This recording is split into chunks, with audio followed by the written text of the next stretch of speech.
Okie dokie, hokey pokey, yoki dokies, soki toki. Alright, anyway. Enough of that. Welcome to day 50. Oh my goodness, day 50. We're 7 months later, we hit day 50. Which sounds, I feel like I should be further down, but I ain't. Oh my gosh, I just realised I've didn't give myself my list. Anyway, we're day 50 of Naruto-ness. We're playing games, we're doing fights, and we're doing lots of fights, and we're doing them all in order. But before we get into it, roll call. Before it soaks up, I got some Weet-Bix. Got some lovely Weet-Bix. I got my cup of tea, and of course, washed down by some lovely too watery beverages.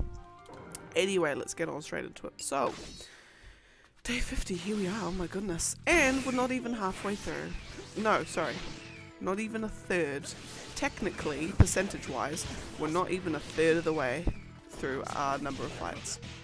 We're over 30. We're over 30%, but we're not quite 33.3. So that I'm expecting to come probably day 52? Day 52 or day 53.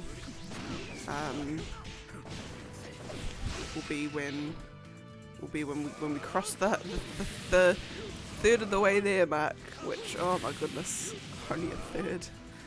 Wow. But I must remind myself that the second third will most likely not take 50 days, purely because what? Purely because like day 1, 2 and 3 and 4, probably I think 5 were practically just non-days, because I only was getting at like 30 fights. God, imagine if I was still doing those numbers. Oh my goodness, I shudder to think. Yeah, so back in the day when I still hadn't sort of properly worked out how I was going to do the system, I was spinning the wheel, doing it all on the stream, so I would only been not even half of where I am now if I'd kept doing that. So now that I've sort of optimized the system, it has meant some compromises. So it has meant that, you know, we're not generating the random fights on stream, so you can see who we're gonna pick, who's coming up. That's what I should do. That's what I should actually do, or have a look at doing. Is because I'm pre-generating all these random fights, and I wonder whether there's something I can plug in, possibly, that will, something I can plug in, that will like show what the next fight is, so you can see like coming up is these matchups. That would actually be pretty neat.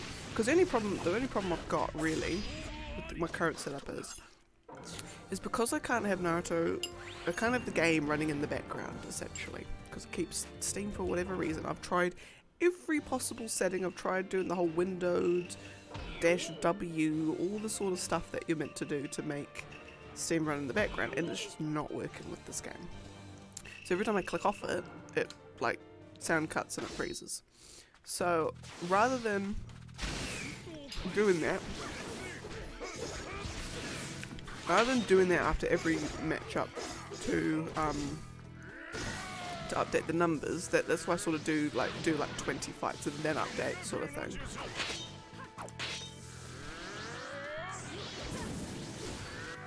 Beans. Yeah, so if I can find like a nice way to update, then I'll want to do that.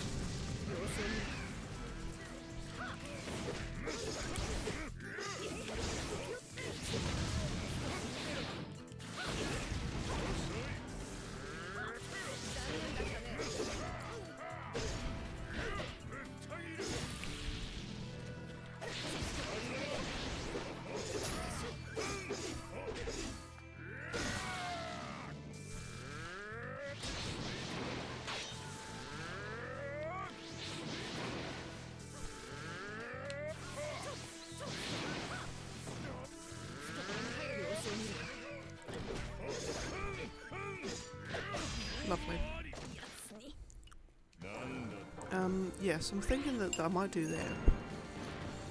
Or try and find a way that would work without just causing too much problems. Because that would be pretty neat, I think. I can just plug a whole list in and it will just flick through them.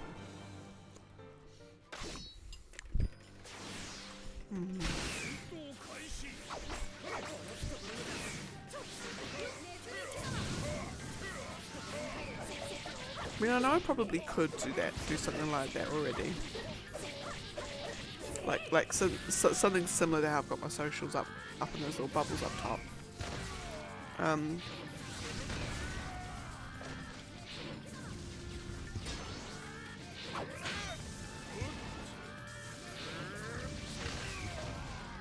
Just cheesing.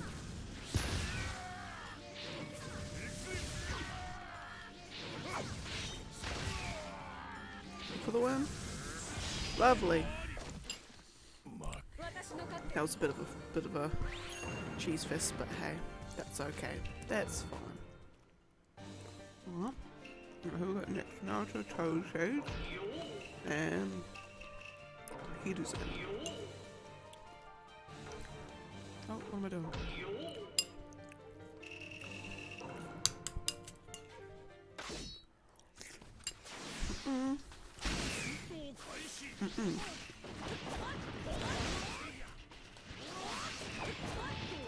Oh yeah, so I was thinking, because I was trying to map out my sort of like, not my stream schedule, but the games I'm going to be playing on stream. So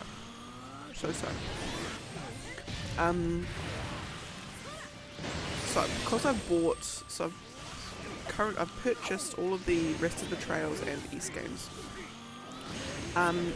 But so I was thinking, you know, after Trials of Cold Steel, do I go back and do an East?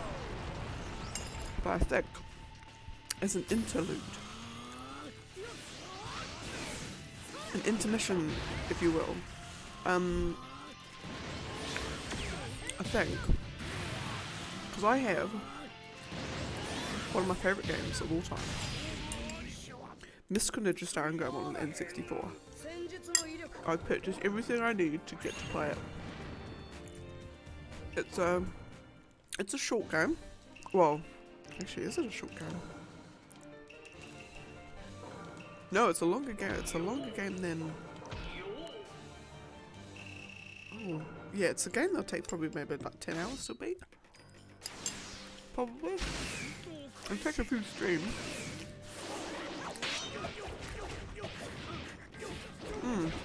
Yeah, it will actually.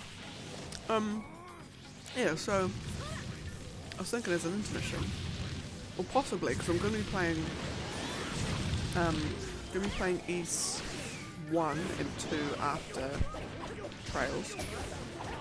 So I might do East 1 and 2 on like a Friday night, and then I might do something on a Friday night, and then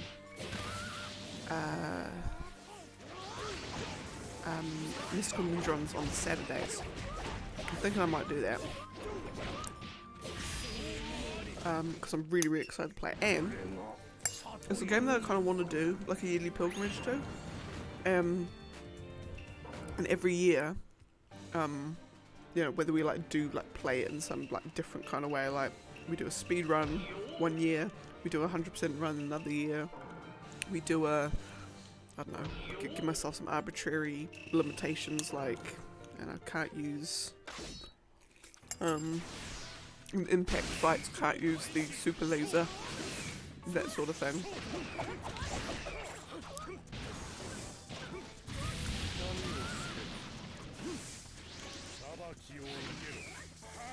Or like can only use Ebisumaru in in sections where you can use any character, you have to use Ebisumaru, I don't know, something like that. So I was gonna say, oh, can you like no upgrades? But I'm like, no, you have to upgrade. You absolutely have to upgrade your weapons to even progress in the story. So that will be.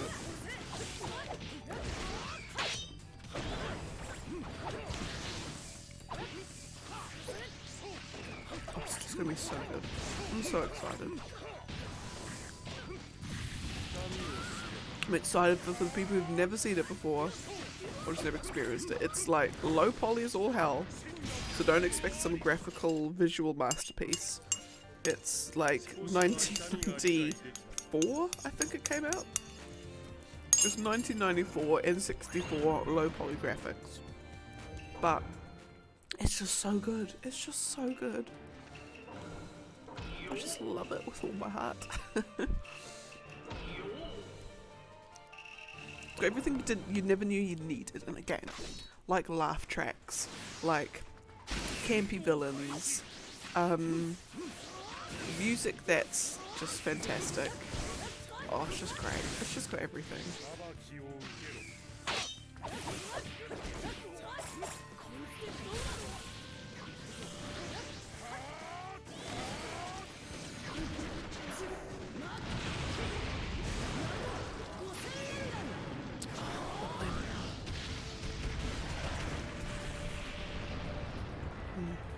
Yeah, so I think for the first playthrough, I'm probably not going to do a 100% run, because you don't need, even though it definitely helps in the final dungeon, there's no difficulty settings.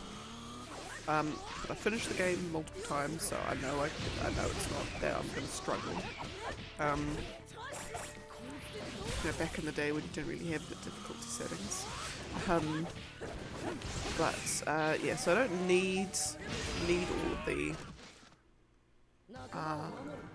because all the collectibles are essentially Zelda, in the sense that you've got heart pieces and heart containers, but they're silver and gold fortune dolls. So like, yes, you can definitely do it without collecting them, but obviously it does help boosting your health up quite a bit.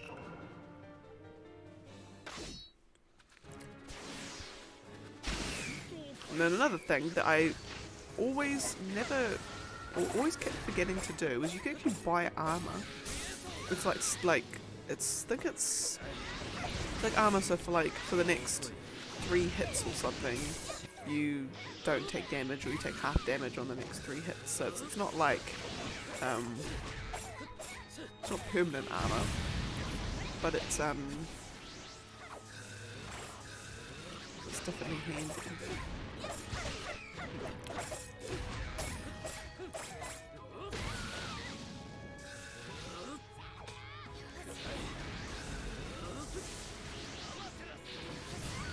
Lovely.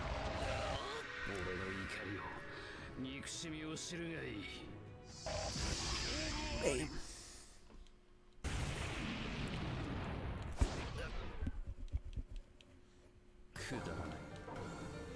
Yeah, so I'm thinking I might actually do that. I'll do that with when I finish Trails Cold Steel.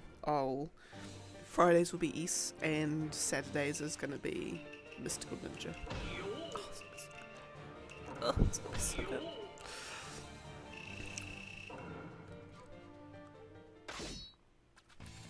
It's gonna be amazing.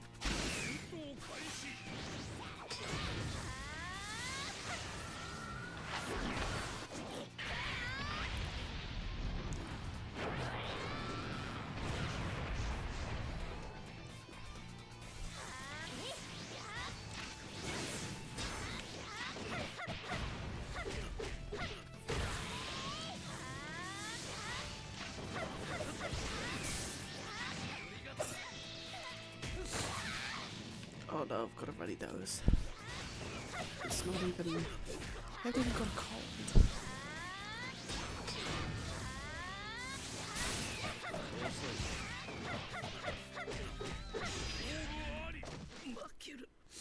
Goodness. Oh yeah, so... Excuse me. I've been on for the last week. So you know you have those sort of things that you just...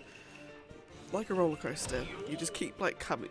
Keep having those like phases. So like me and the boy will have these kind of phases. That will sit in and out of every now and then. It's like the boy will have like a Red Dead Redemption 2 phase where all of a sudden something will trigger and you just get re-hyped for it.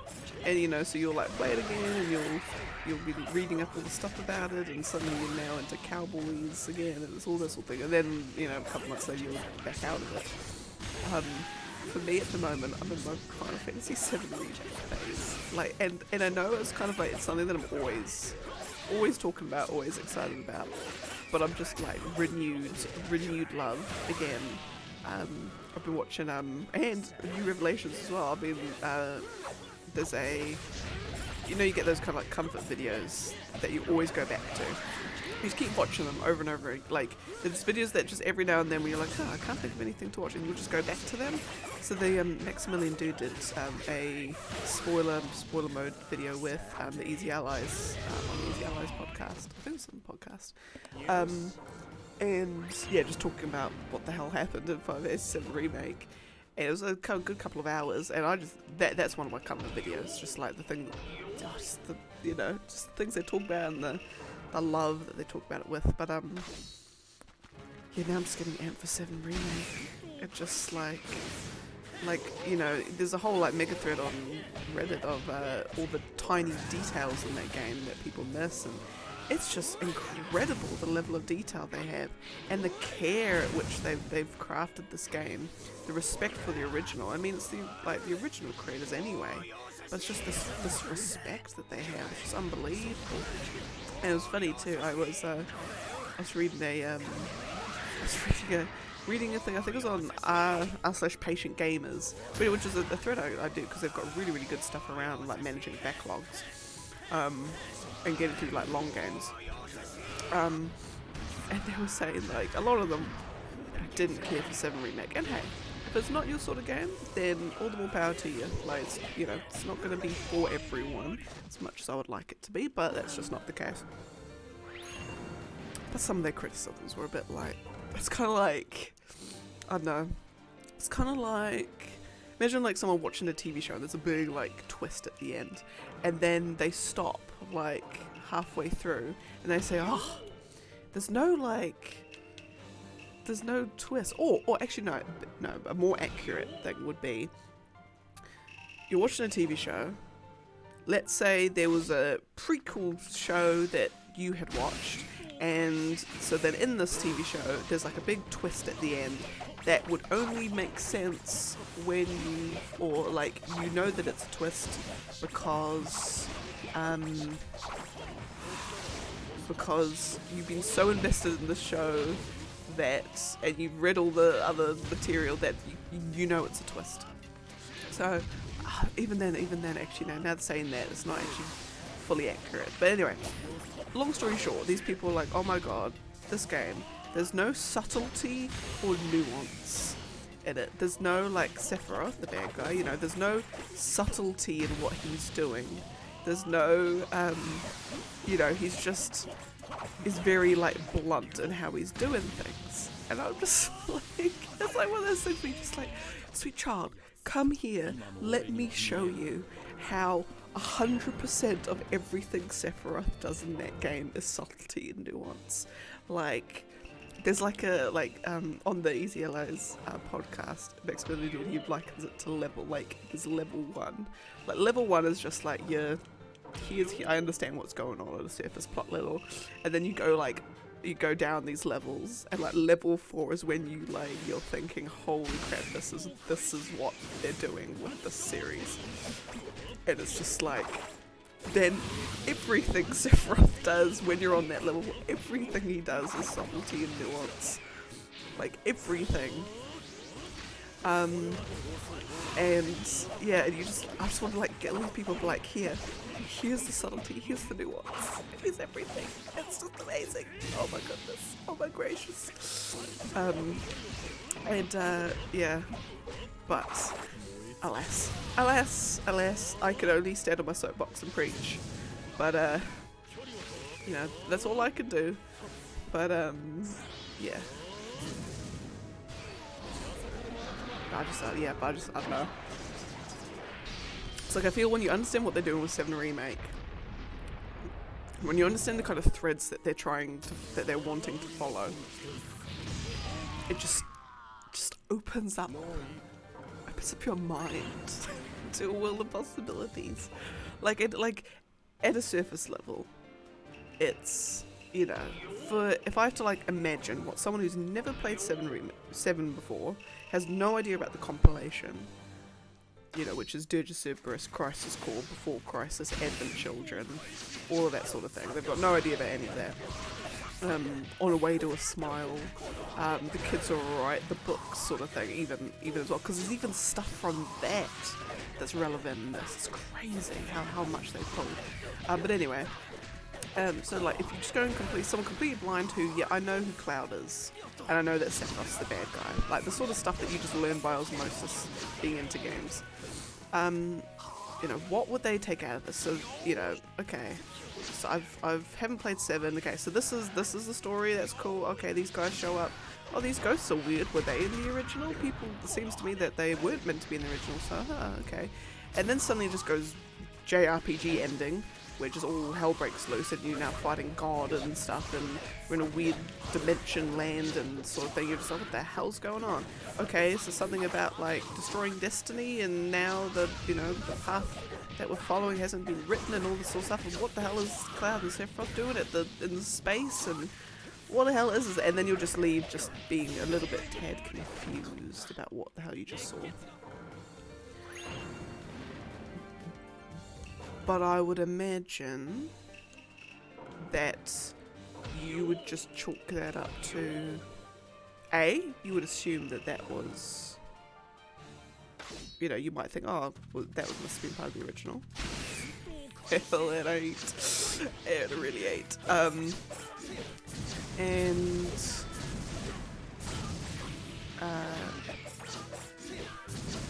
then you would just probably be like, okay, so Sephiroth's trying to do something. Sephiroth's trying to cause a meteor to crash, and we're just going to go stop it. That's sort of what you get out of it. You don't like, yeah. So you don't. I mean,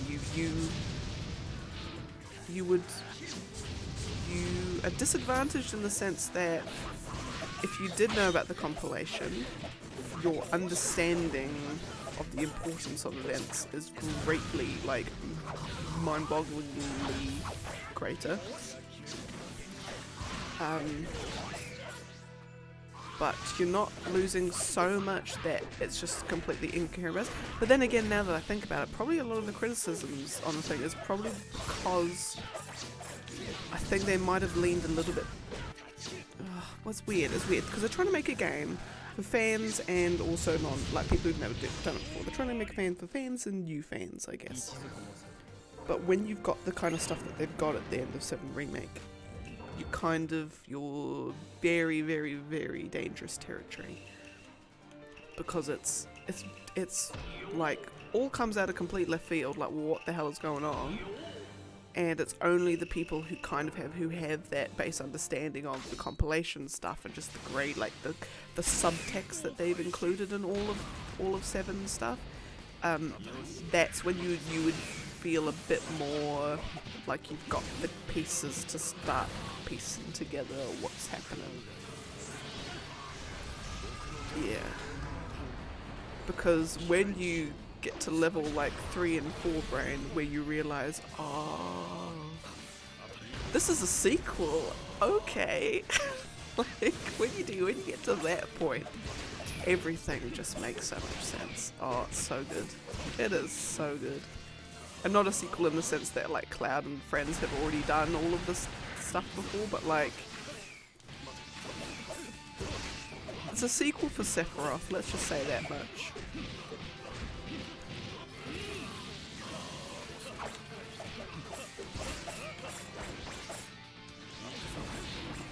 And that's, oh my goodness, and that's where all the subtlety and nuance comes in. When you realise that Sephiroth, because I think it's even in Ultimania, they say that the Sephiroth that you encounter throughout the game, there's 4 different kinds of Sephiroths. There's a clone Sephiroth, or like, I say clone Sephiroth. Sephiroth made from a clone of... Was it a clone? Was it a Sephiroth clone? I'm pretty sure. I should know that. Yeah, but anyway, it was that Sephiroth. There's illusory Sephiroth, so one that is only Cloud can see. There's a future Sephiroth. There's the Sephiroth made from Genova parts. And then No, I might have got one of those wrong. But essentially, the Sephiroth at the end of the game is a Sephiroth as unto yet unseen in the series to that point. So Sephiroth, it's a version of him that has never been seen in the series, but it's only at the end of the game that you see him. Which is fascinating. And then, because then there's the whole, like, people were discovering the significance of that ending as well, because it's weird, like, so, you know, when you're playing the game and Sephiroth's chatting, it's all very, like, lofty, haughty, you know, come and we shall, like, I don't know, go into despair kind of thing, you know, just the sort of lofty villain dialogue that you'd expect. But then right at the end of the game, he's talking to Cloud in space, e.g. the edge of creation. He's talking far more grounded. He's a lot more grounded. And then here's where hashtag lost in translation really becomes evident. And this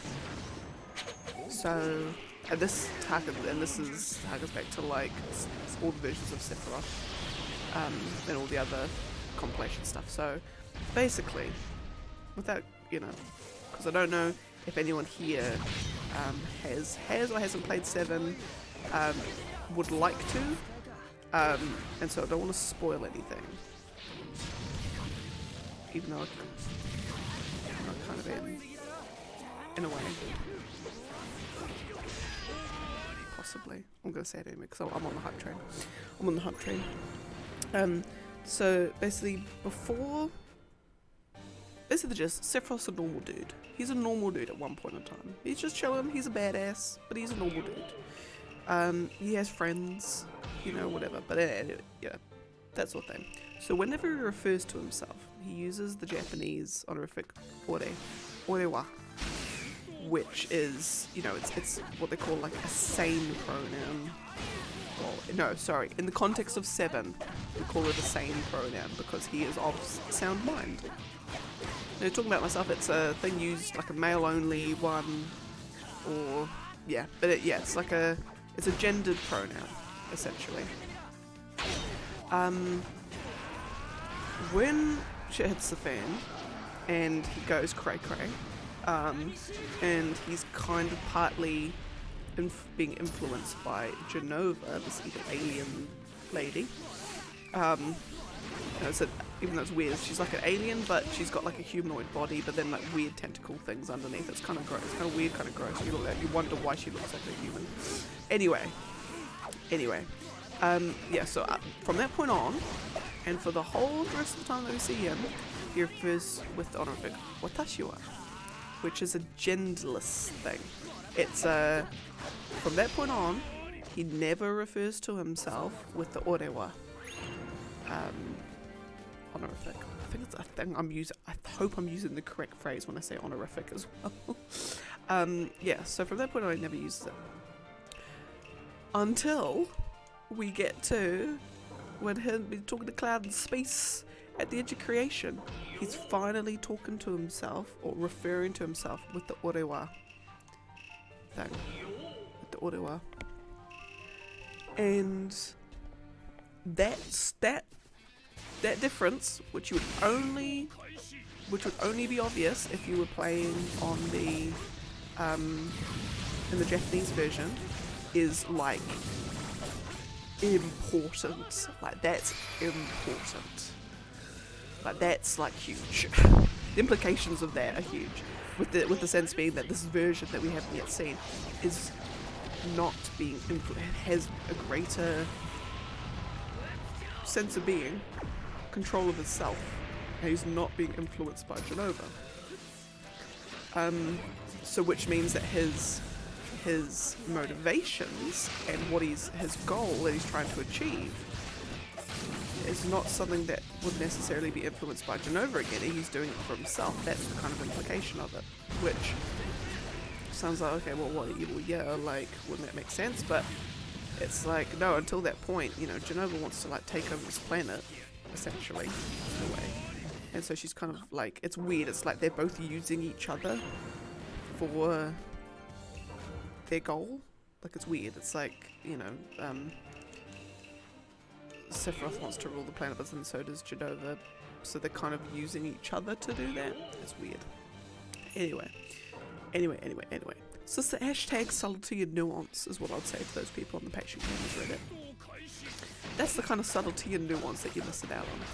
But also you'd be missing out on if you play the English version. So thank God for translators. Yeah, so... yeah, there's all that sort of stuff. It's just... it's neat. It's just so neat. And it's just all this detail that is there, and then like when you figure out it's a sequel, and then it makes all the weird stuff that happens, like when Cloud's having all these visions, and it all like now makes sense in the sense of oh, they're not just putting this in just to be different. Oh no, when we're trying to remake the games, we've got to put in different stuff for the sake of being different. No, it's like no, everything, like every facet of that game has a purpose. And a purpose that is yet now, until now, not revealed. We don't yet know what that purpose is. Or we kind of have an inkling, but we don't truly know. And the best thing is, you know, and what they've done is, you know, they've, to one degree, they've, you know, they've said that they'll be following every location that, you know, the journey that the characters go on will emulate the journey that they have in the main game. So that's not going to change. They're not something to be going to Cosmo Canyon right now and then straight to the Northern Crater and then back over to Coral, like Mount Coral, something. They're going to follow the order. But now what they've done is they've given themselves, I suppose in a way, they've given them as writers and developers greater freedom to mix things up, do things a little bit differently, because of basically what happens at the end of this game. Destiny, the harbinger of fate, is destroyed, and things can... Okay, so to put in basic blunt terms, all of the ghost little thingamabobs in the remake are basically the planet trying to make the events of the first Final Fantasy VII happen. The planet knows that to save itself from Meteor, these events need to happen in this very particular way, so these plot ghosts are there to... I say plot ghosts, that's kind of their nickname. They're there to ensure that that happens. Ensure that people get to where they need to be when they need to be there. Things happen the way as intended, all that sort of thing. By the end of the game, these plot ghosts are now gone. Like, they can't do that anymore. So what that means is that if things go awry, if things start going a little bit differently, there's nothing there. Oh, come on. There's nothing there to right the course. There's nothing there to set the ship right. Which means that if suddenly things start going all crazy at Nibelheim, which they most definitely will, you haven't got the planet, has no agent to right it. So all manner of things can then start happening. And it's just going to be so interesting. It's going to be so interesting to see what they're going to do. Oh, it's going to be fantastic.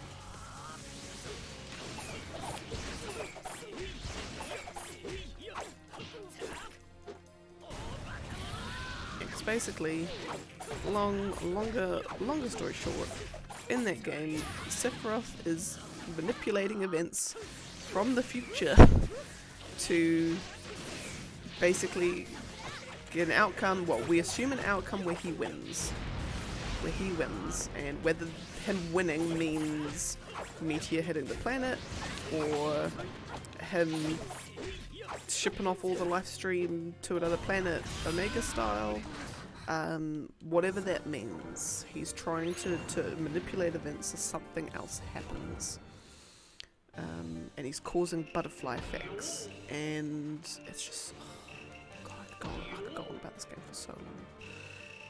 I really could. I could do like for a whole 2 hours. Just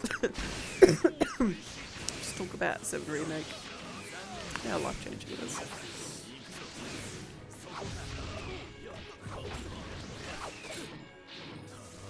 But there's the other thing too, which I kind of feel they will. So, like we're watching heaps of theory videos. Like I'm happier to watch theory videos on 7 Remake than I would on like what's going to happen in 16, because I want 16 to be completely, it's a completely new journey, new story. I want that to be as fresh as possible. I'll watch the theory videos afterwards just to see if they got it right, but yeah. Anyway, tangent. So this guy Sleep Easy, he did a 7 Remake. He's kind of like his culmination of his 7 Remake stuff, and it makes a lot of sense. And it's he's pulling in stuff from all across the compilation, and I think he's probably on the right track in terms of the overall, not necessarily theme, but what they're gonna, the meta, big head, big brain kind of stuff that they're going to be doing, and it's all to do with like, I suppose the mechanics, in a sense the mechanics of the 7 world, but also memories. The whole thing is about memories, like a reunion of memories or something. But basically, because it's all weird, like, and it's kind of like, I think I understand it, but it's still very like, I say it's complicated. Like, so in in the world of 7, the planet has a life stream, which is a current, like an actual physical current, kind of physical and spiritual current that runs underneath the planet, and when you die, your soul leaves and goes back into the life stream. All your memories of your life assimilate into the life stream as well. All living things go into the life stream, so plants and trees and whatnot as well. Animals, they technically, the way it's described, they technically go into the life stream as well. And then so when you go in, your memories get assimilated, and you kind of, your individuality, your individualism, your sense of self essentially dissipates, and you become one with the whole. And then when new life is born, it comes from the life stream. That's sort of the cycle that it has. So because the life stream has memories of everyone who's ever lived, it's kind of like time and the life stream are synonymous in a sense that the planet has memories of the past, present and future, essentially. It's kind of like that. When you're in the life stream, time has no meaning. You're just awash with the memories of the planet. So the only people, I think, I could be missing some. So when Aerith and Sephiroth go into the life stream, they, because of their strong spiritualness, I guess, can retain their sense of individualism. They're still, I am still Aerith and I am still Sephiroth, and so they can do some things in the live stream. This is all on a very metaphysical kind of level as well. This isn't like they're physically floating around, so they can do things. And so Sephiroth's trying to like corrupt it in a sense, trying to taint it, and Aerith's trying to purify it. So anyway, so because the live stream is made up of memories, no, hang on, I've got to try and explain this in a way that's going to make sense. What is he saying? He's saying that basically for Sephiroth to exist, no, that's right, in one of the books, On a Way to a Smile, which is, they call it Livestream White and Livestream Black for Aerith and Sephiroth respectively. And it's basically just their journeys through the livestream and what they're doing and it's written from like I think it's written from a third person perspective. Yeah. Yeah, it is, yeah. So basically one passage in it says when Sephiroth tries to reform his body, he tried to, but he had no form. Like he couldn't, because there was no memory of what form he had, so he couldn't. It's like weird. It's basically like it's kind of like a, people are never truly gone if as long as we remember them in our hearts kind of thing. It's like taking that, extrapolating on that quite a bit. So I think what this guy was saying was for Sephiroth to basically come back from the live stream, he needs Cloud to remember him, for him to have all these memories of him, because then he will have a form to reconstitute himself with, in a sense, I think. So and in terms of a greater endgame, he's also trying to pull in anyone who would have had a memory of him. So that's why he's brought back, #spoilers, Zack is now back, because Zack also had quite a solid memory of him, all thanks to Crisis Core. I think that's what this guy was saying.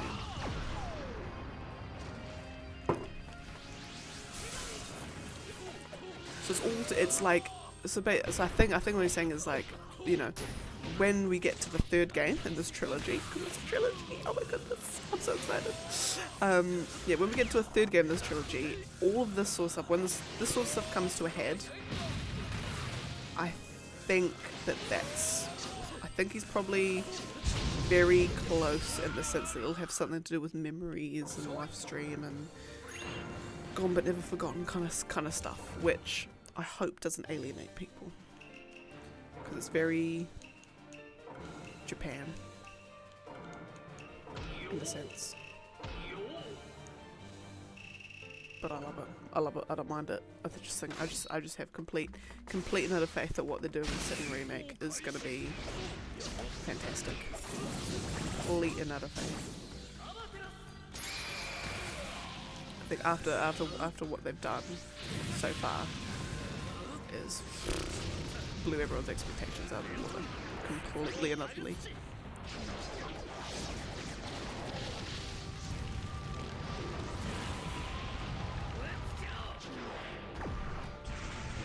It's now making me want to go back. Oh, and segues then into why I'm so excited to play Crisis Core, because I've never played Crisis Core before. I'm familiar with the story, I know the characters, I know what happens.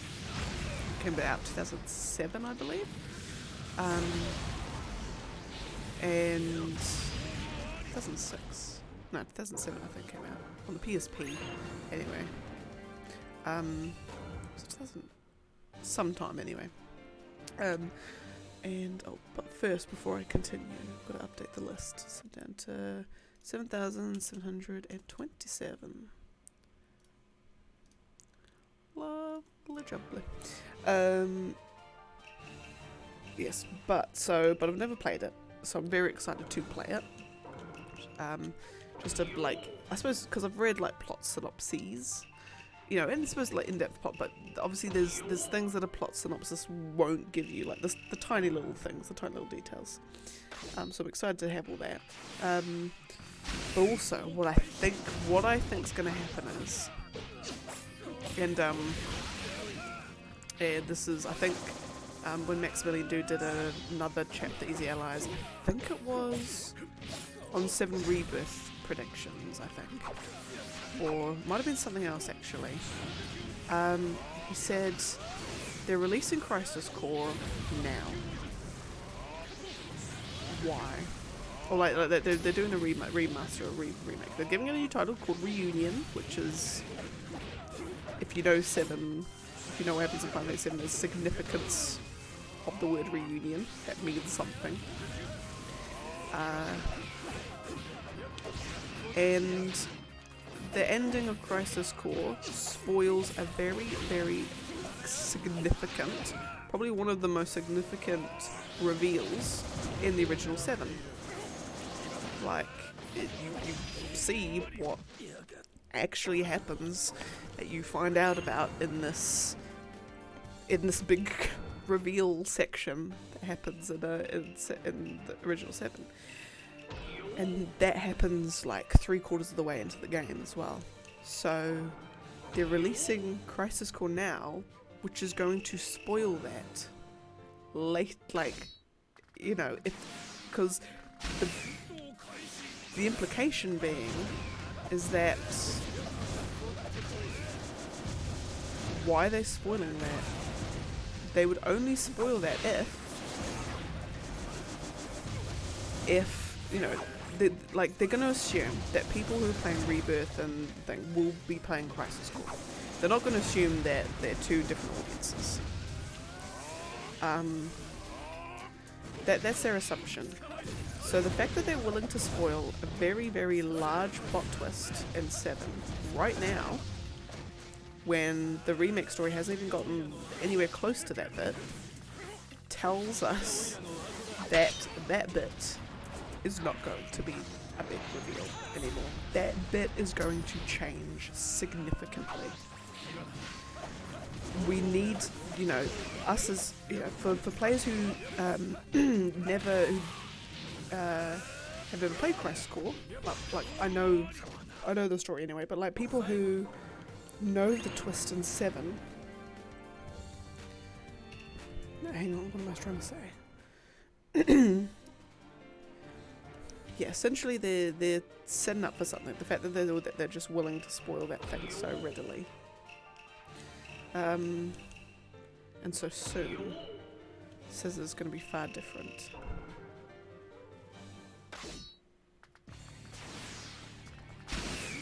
Which is interesting, but it also leads me to now believe that, because my other thinking is, what if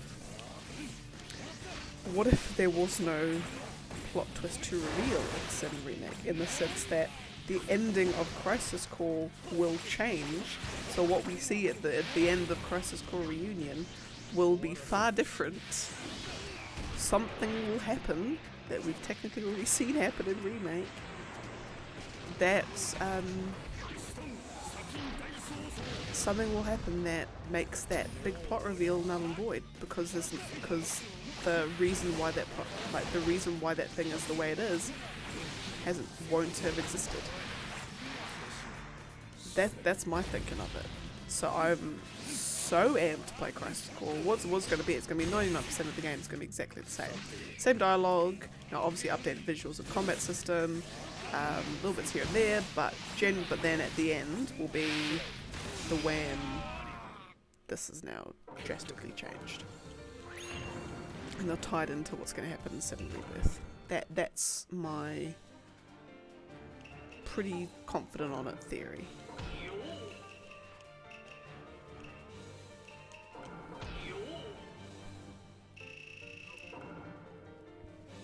Because actually, now that I'm thinking about it, technically, they would be kind of... Now that I think about it, no, that has to be the case. The ending of Crisis Core has to change, because otherwise that's just too confusing. So like, imagine you played 7 Rebirth. Okay, imagine you played 7 Rebirth and that's your first time playing an E7 game. So you get to the end, you beat Sephiroth, suddenly you get that scene with that character that looks like has a similar sword to Cloud, and he's alive. And you're like, oh, okay, don't know who that is, but sure, I guess he must, you know, come into significance later. So you do that, you play that, and then you're going to play Crisis Core. And then that character now dies at the end. In that same bit, you would be very confused. You'd be like, hang on a second, is this like an alternate timeline? You're suddenly now thinking alternate timelines, like what's going on? And then you go back and play 7 Rebirth and oh wait, no, he's still alive. It would be confusing. But then now I think about, oh, we're getting all like, it's weird because you send your mind in knots because you're like, but no, what if he actually does still die at the end of Crisis Core? And then him being alive is an alternate timeline, or what Final Fantasy Peasant theorized, which actually holds a lot of credence, and I think he's might even be spot on, is Zack did still die, and he's just in the live stream, and this is like his purgatory in a sense, because like the fact that like the cross in Aerith's church is different colour, like you've got like the white background behind him in the church that's, you know, reminiscent of the white background in Advent Children when him and Aerith are chilling at the end, you know, all this sort of stuff. But then I was actually reading another theory that he's not in the live stream, he's in a world that Sephiroth's created where everyone who's died goes into Sephiroth's world.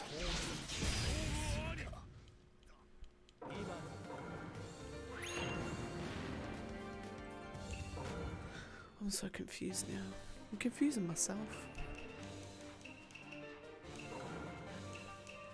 Really what I should just be doing is just waiting for the game to come out. Let's just wait for Crisis Core Reunion and Rebirth, to come out. That's what I should just be doing. Just waiting. But I'm not, like, because I'm on this hype train. Because I'm on the hype train, I need to... just like I need answers now. Like I need them now.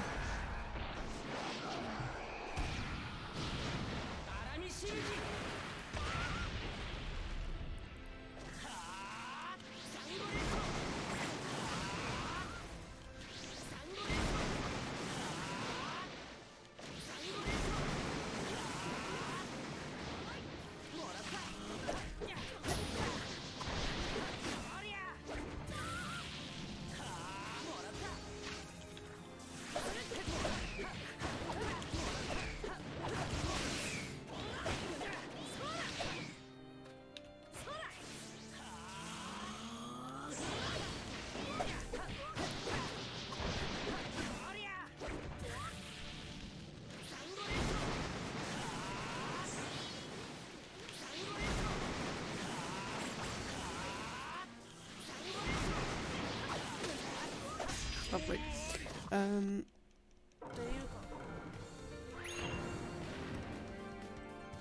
Yeah, should just be a good patient person and just wait.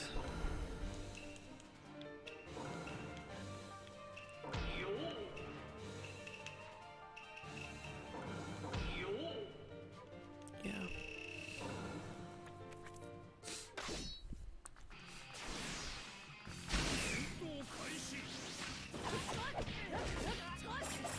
And I think the other cool thing, I think like at the end of all of this, and again Maximilian Dude and the Easy Allies were talking about it, and they said this is probably one of the best things about this whole remake business, is that if they had just done a perfect carbon copy, it's literally just the 7 game remade with updated combat and updated graphics. If that was, and then maybe just a couple of extra details checked in. If that was the case, we wouldn't be having the conversation, or people wouldn't be having the conversations and the questions and the theorizing that we are now. Like, it would just be, okay, well that was cool. Oh, it was cool how you can see more of Midgar. Yeah, that bit on the train was pretty cool. Yeah, that was, all of these things in HD, it's great. There wouldn't be, oh my god, like, what do you think they're gonna do? They're gonna do this, they're gonna do this. Like, the fact that they've, the fact that they have just done the same but different is, like, that's the way that they've done it, just to open up this extra discussion. It's just so smart. That they've said, yeah, no, we are going to change stuff, and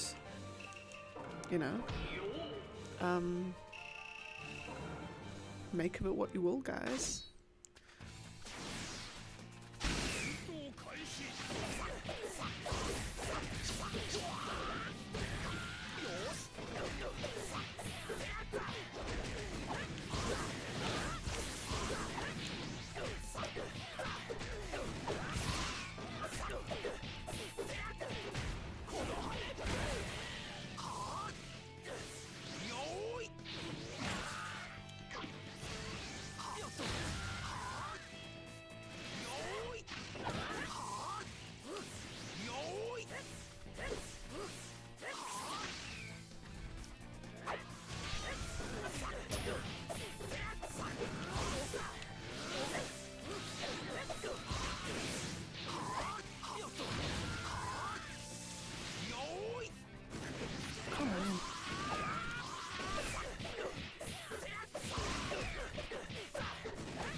Lovely. Oh my gosh, I could go on about this game for so long. For so long. I love it so much.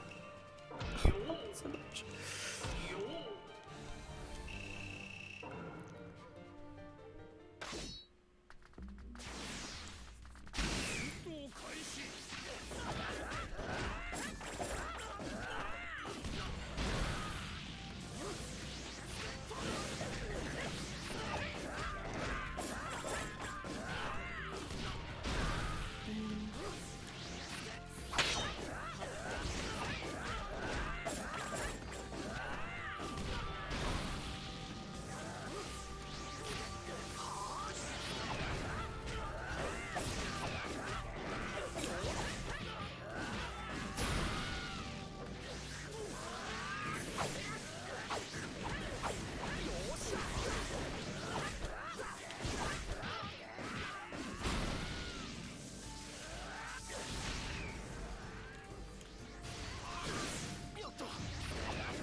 Lovely. Gracious. Oh, hello! Hello, welcome! Long time no see. How are things? How are things with you on this fine day? And I say fine, it's overcast. Oh, is it raining? Oh my god, it is raining. Thank god we haven't got anything on the line. Oh, of course it was Thanksgiving for you guys. So we don't actually celebrate Thanksgiving in the same way. We just look forward to reading all the Thanksgiving tragedy and Thanksgiving disaster at the dinner table kind of stories. But so I suppose my Thanksgiving is that. How was your Thanksgiving is the better question. I didn't have one. Oh. Well, it sounds like just a glorified like roast dinner, essentially, is what it sounds like to me. Oh yeah, we're just having a roast dinner, but this time it's just more of our family come around. That's what it sounds like to me, anyway.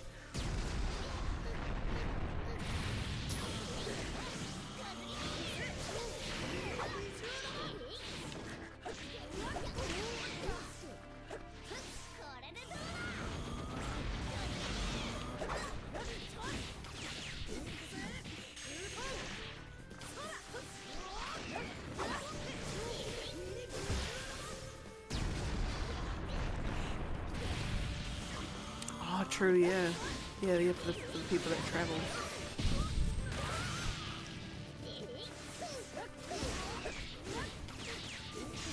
I suppose, like, there's 364 or 5 days of the year. Yeah. Oh my god, I can't believe I completely blanked out on how many days of the year there are. Anyway, to, you know, to have a big dinner with family, so I suppose it's not too to stop abusing.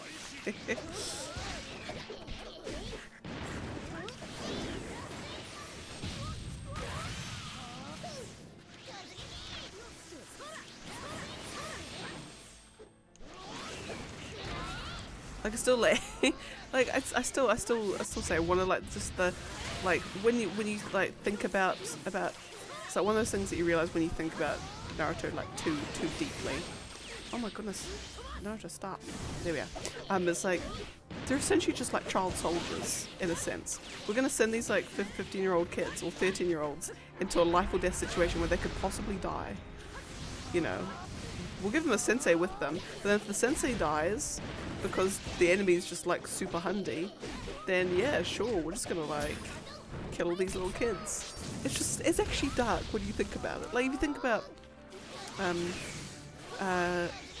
like the first mission that Team 7 goes on with Zabuza. You think about that, he's like a wanted criminal. If Kakashi had like carked it, they would have been absolutely screwed. Like completely and utterly screwed. You've got like a bell-hardened criminal that's gonna like decapitate these kids with his giant sword. It's pretty dark when you think about it. But anyway, but we're lucky that they do. They have the power of anime and God on their side.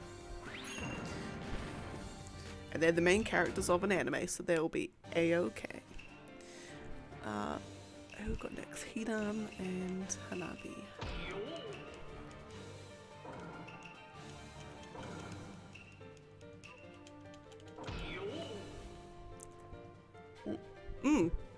Did you hear? They've got the next Storm game's been confirmed. I think it's been confirmed. Naruto Storm Connections, I think it's called. I think that might be its like working name. I'm not quite sure. But yeah, but it's been like confirmed. Don't know when it's coming out. Don't know what platforms it'll be on. I'm assuming it'll be next gen stuff. And we don't know like whether it's like, you know, focusing mainly on Boruto stuff, or it's like, you know, it's just ultimately just Storm 4 with just even more stuff. But yeah, but it's been like, because I think it got like trademarked in Europe like a few weeks ago, but now it's like confirmed. So yes. And I hope, oh my god, I hope, having all said that I haven't just read some absolutely phony article and actually I'm just fibbing. I hope I haven't, because I will be so gut-wrenched if I read an article that said that. Yeah.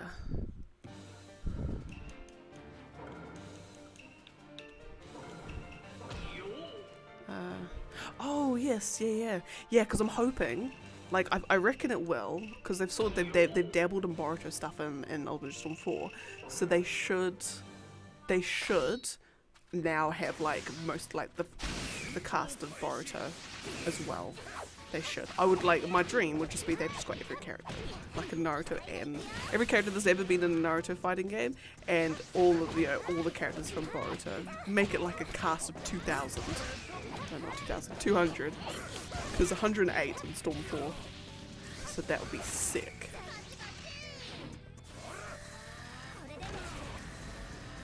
Oh, that is all good. That is no problem. Have a fabulous one, and I hope your day is amazing, and you get lots of rest, and stay hydrated, and eat food, and I love you, and take care. But oh, thank you.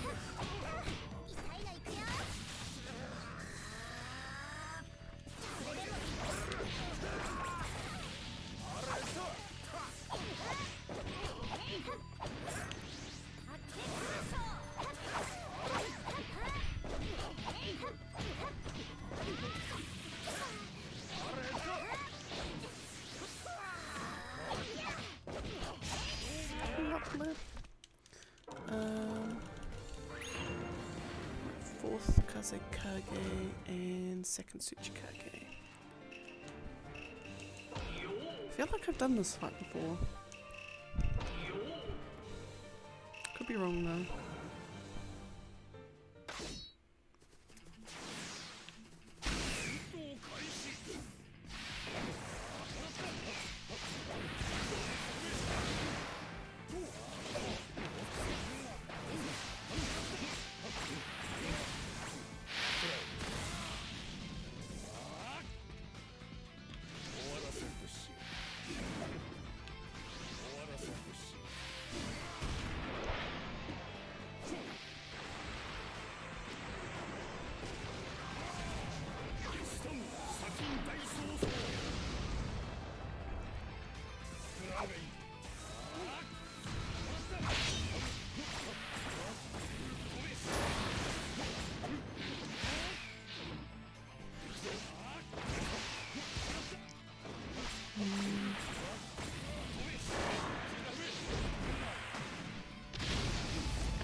Well, that's right, it was funny. So on PlayStation Plus they had that Kingdom Hearts, they put all the Kingdom Hearts games on there, and they had the Melody of Memory game. Yeah, so I've been playing that because I love me a good rhythm game. It's one of those like genres of games that I'll just like, when it comes out I'm like, yes, I'm actually enjoying this. I may be, my skill may vary wildly depending on the song, but I love myself a good rhythm game. So I was playing that, having a blast. I had to turn the volume all the way down to 0 though, and when you do the Kingdom Hearts 3 levels, and then you do that bloody Let It Go song. Oh my god, there's a song I despise. I add that to my songs that everyone loves, but I would rather it never existed kind of list, which is bloody Let It Go. Anyway, so I muted that one because that's just, I hate it. But otherwise it was a very, very good game. And of course, because like you're playing it and you're like, what's the story behind this? Like, why? Like, what is this game in the story? Or is it just a game like, oh hey, just play through some Kingdom Hearts songs? But no, so you go to the end and then you do like the final level, and the final level like then reveals what's actually going on. Where the Sora, basically Sora's disappeared, he's buggered off somewhere, which we know, thankfully, to the Kingdom Hearts 4 trailer where he is. But, so now they're all trying to find him, so they're going through the memories in Kairi's heart. And that's what you're playing through. You're going through all the memories to try and find some sort of clue where Sora is. So you go there and then you're in the big like cloud place, and then the Xehanort's there, and then you fight him, but then suddenly you turn into Sora? And you fight him as Sora? And then what happens then?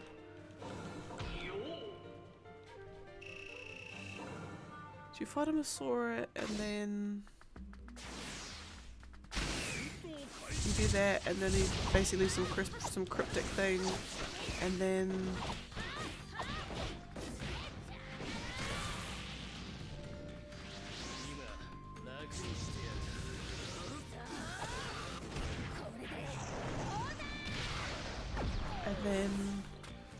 basically, long story short, they realize Sora's in a fictional world, in our fictional world,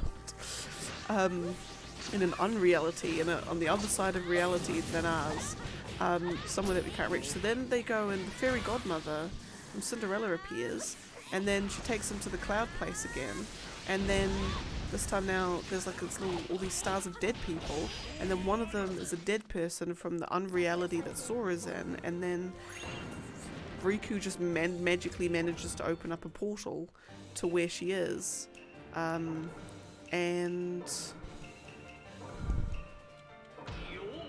yeah, it's weird. Oh wait, what am I doing? No, go back. And then e.g. Kingdom Hearts 4, and that's like it's like the in between 3 and 4. I think. I'm pretty sure that's what it's doing. I think.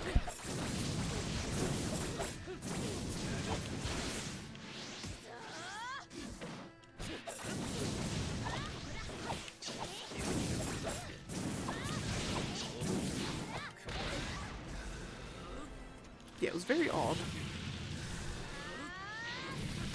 But it's very like, you know, when you're going through, because then this like little star thing appears, and then it shatters, and then you need to go on another of your little song things to find the star, but then it's very Kingdom Hearts in the sense that it's just like, I don't even know what the hell's going on at this point. Like I'm sure if I had like someone explain it, I can piece it together, but beyond that I've got no idea what's going on. Like whether I've missed something, whether there's yet another game in the series that I've missed that will somehow explain all this.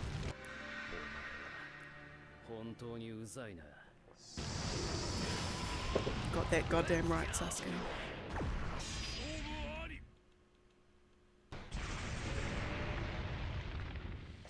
Again, Sakura does not deserve him. Anyway.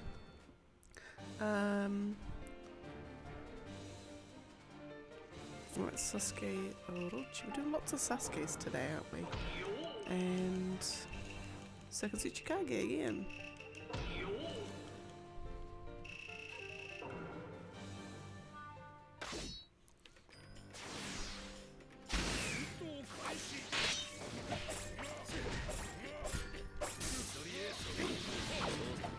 Yeah, so I finished that Kingdom Hearts thing yesterday, which means my backlog is now down to 30 down from 31 to 30, which is great. But then that all got filled in by, I mean, if you take off all the trails and all the East games, it'd be down to 19. But it isn't. Or maybe is it? No, is it down to 19? No, it'd be down to 17, I think.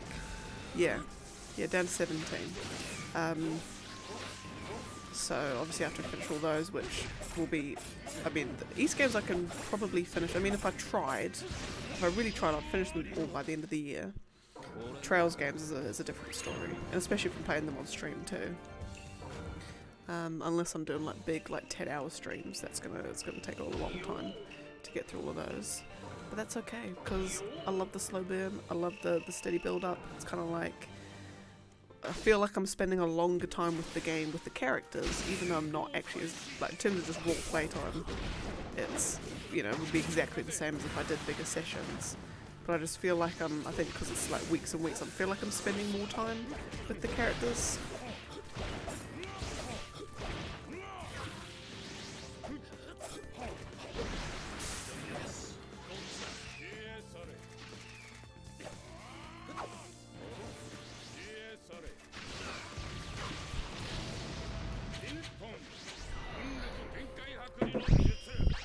But then also that backlog isn't including all the games I'm going to need to buy, like Sonic and Pokemon, and then Crisis Core when that comes out.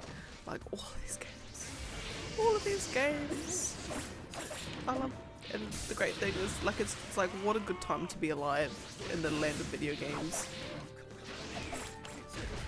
Just got all this great stuff on its way. You've got the 7 remake stuff. You've just got, like, you know, we're gonna have all the Dragon Quest and Final Fantasy 16 and Tears of the Kingdom. Oh, it's gonna be so good. Like when Tears of the Kingdom comes out, it's gonna be amazing. When Final Fantasy 16 comes out, it's gonna be amazing. Oh my lordy. Oh, it's just gonna be fantastic.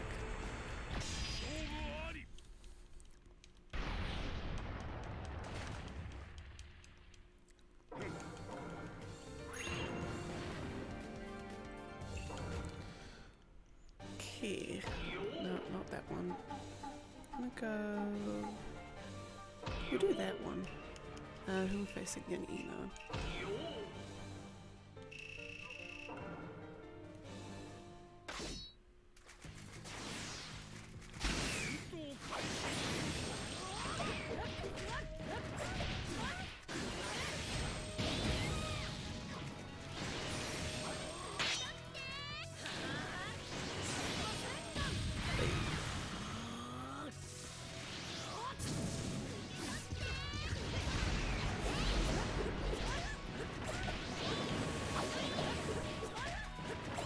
Biggins. Right, knock her away, please. Thank you.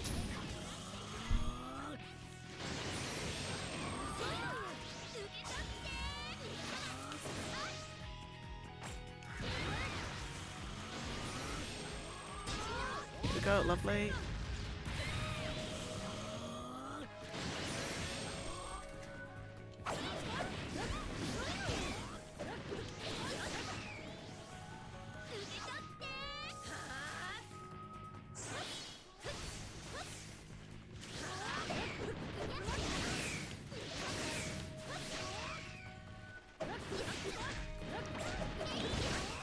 Well, baby's done.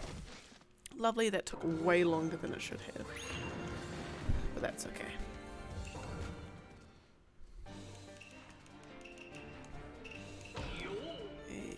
And that one.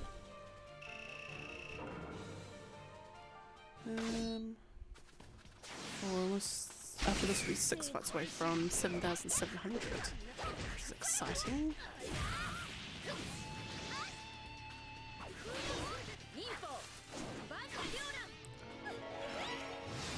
Yeah, because what games do I have on my backlog? I've got all the East games, all the Trails games except Trails into Azure and Trails from Zero.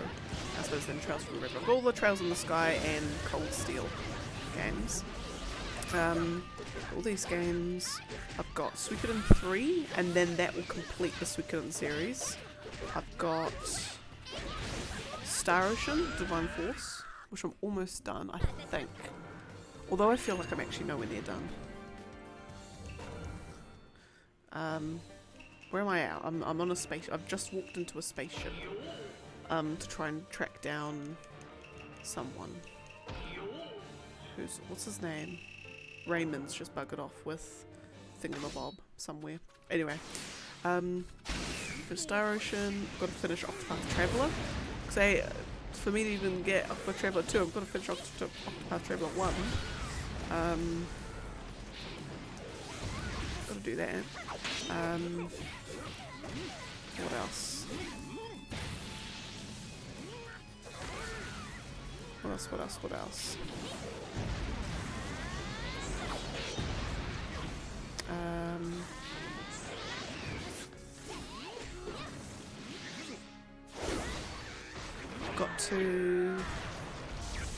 I've got Baldur's Gate 2, which I've got to finish before I'm going to play Baldur's Gate 3.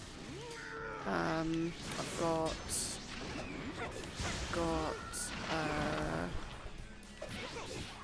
got Brilliant Diamond. I've actually got to finish.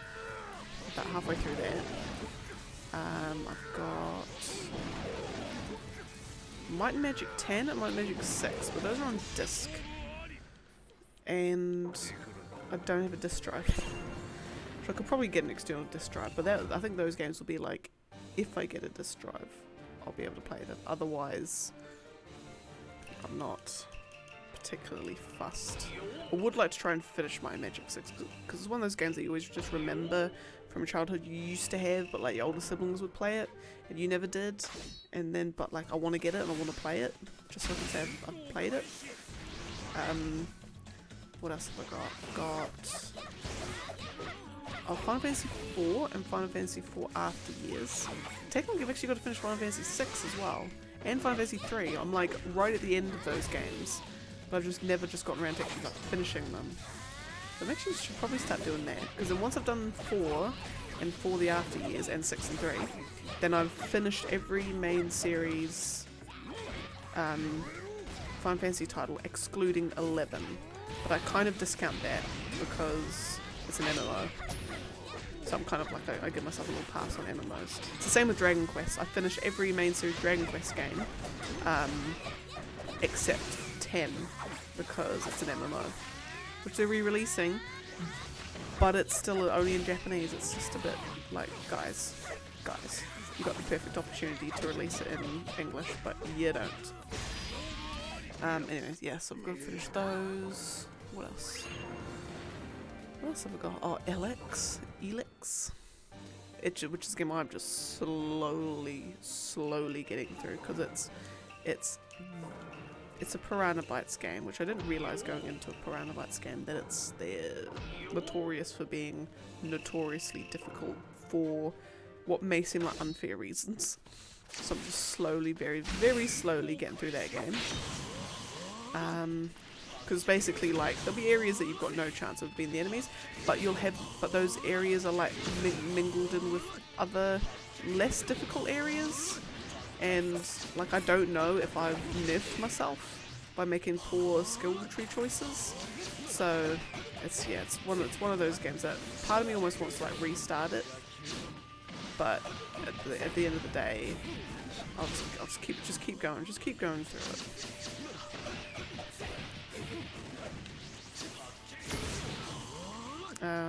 What else? What else have I got? Oh, actually I've got a bloody list on my phone. Should probably start looking at that. Game tracker. My lovely, beautiful giant spreadsheet that I've put lots of love into crafting. Because in total, for everything on my list, regardless of its status, I've got 329 games on here, which is beautiful, it's gorgeous. I remember when I only had like 270. Anyway, moving on. What's that on my in progress? I'm not started. So in progress, so I've got Baldur's Gate 2, I've got Elex, I've got Final Fantasy 3 and 6. I've got God of War Ragnarok, I've got to platinum it. finish the main story. I've just got to do the platinum, and then I can mark that off as completed. Million Memories, it's finished. Oh, the Skywalker Saga, I've got to get a platinum trophy on that, which is just all basically just going through and just mopping up all the collectibles at this point. Shouldn't be too bad. Overcooked 2. Me and the boy were only we were on like the last set of levels on that one. We just never finished it because we can only do like a level at a time. Because I just get so heated whenever like he burns the rice. I'm like, stop burning that goddamn rice! You're causing us to lose. I get that, so we can only do a level at a time because then I need to just like cool down. Cool down after. What else? What else have I got? Oh, Planescape Torment, that's right. I'm a little bit of the way through that. That's a good game, but it's because it's a CRPG the same way Baldur's Gate and Torment. No, Torment, Ties of Numenera, that's actually a spiritual successor to Planescape Torment. Hashtag fun fact. What else?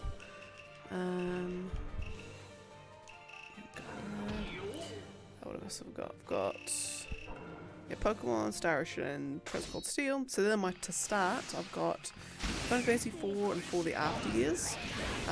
That's on the Steam thingies. The Steam versions. Not Steam things, Steam versions. What else? I've got Icewind Dale, which that came as part of the pack with Planescape Torment. What else have I got? I've got Suikoden 3, yeah, and then Tales of Symphonia and Tales of Symphonia Dawn of New World. I've got those on the PS3. So I've got to finish those. I'm probably not going to get the remasters. I'll just get the just play the OG one.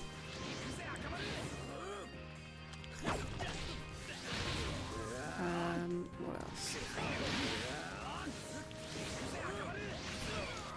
And then I've got, then Treasure Cold Steel 1, 2, 3 and 4, Trails in the Sky 1, 2 and 3, East 1, East 2, East 7, East 6, East Memories of Salceda, East Oath and Felghana, and then I've got like in my undecided, so this is like things where I'm not counting them, they're not counted in the overall list, they're kind of just games that I've either started but fallen off and I'm really like not sure whether I want to continue with them just because I'm just for whatever reason not enjoying myself, or if I feel like it's a slog, or because I just need to, when I've cleared through all my other games, then I'll be able to like knuckle down and really get through them. So I've got Elder Scrolls Morrowind is because even though everyone says it's like the best Elder Scrolls game, I think because I do like myself some quality of life improvements, and I mean the journal, like a lot of people complain that there's no quest markers. That's not what I'm disliking about it. I'm disliking how combat works in the sense that, oh yeah, you can't just equip a sword and be able to hit people with a sword. Your long blade and if your long blade skill or short blade or whatever skill is low enough, you're not going to be able to hit the person. You'd be slashing it right in their face, but it's not doing a lick of damage because it's missing all the time. I'm like, I'm literally right there in front of him. What the hell is going on? That's frustrating me. And it's frustrating me to the point where it's reducing my enjoyment of the game. If I could hit people with a sword, I would enjoy it. I would enjoy this game. Like, to the point that like, some people were like, oh, we'll just go on console commands and just bump everything up to like 2000. Just bump everything and then you'll just be like trail stomping the whole game. Oh my goodness. Bruh.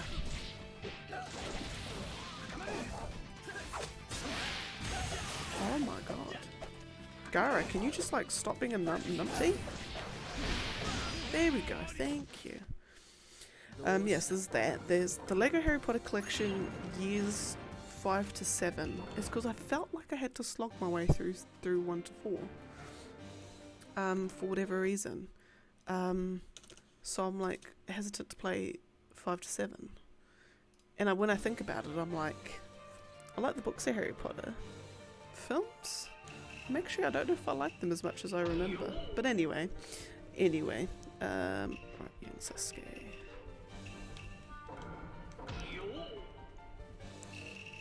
So we've got this, I've got that, I've got My Magic 6 and 10, and they'll be if I can find an external disk drive. Pokemon Platinum, and that's because I've played it. Like, I played Diamond, well, I'm playing Brilliant Diamond too. And I think I put that on the underside because if, and I don't know if it is the case, but if Brilliant Diamond has Giratina in it, or Giratina? Giratina? I don't actually know how to pronounce it. If it's got that in it, then I won't play Platinum. Or won't finish Platinum, should I say, because I've started it, I'm about halfway through Platinum. But that's on the 2DS. Yeah. So I've got that. What else? Oh my goodness.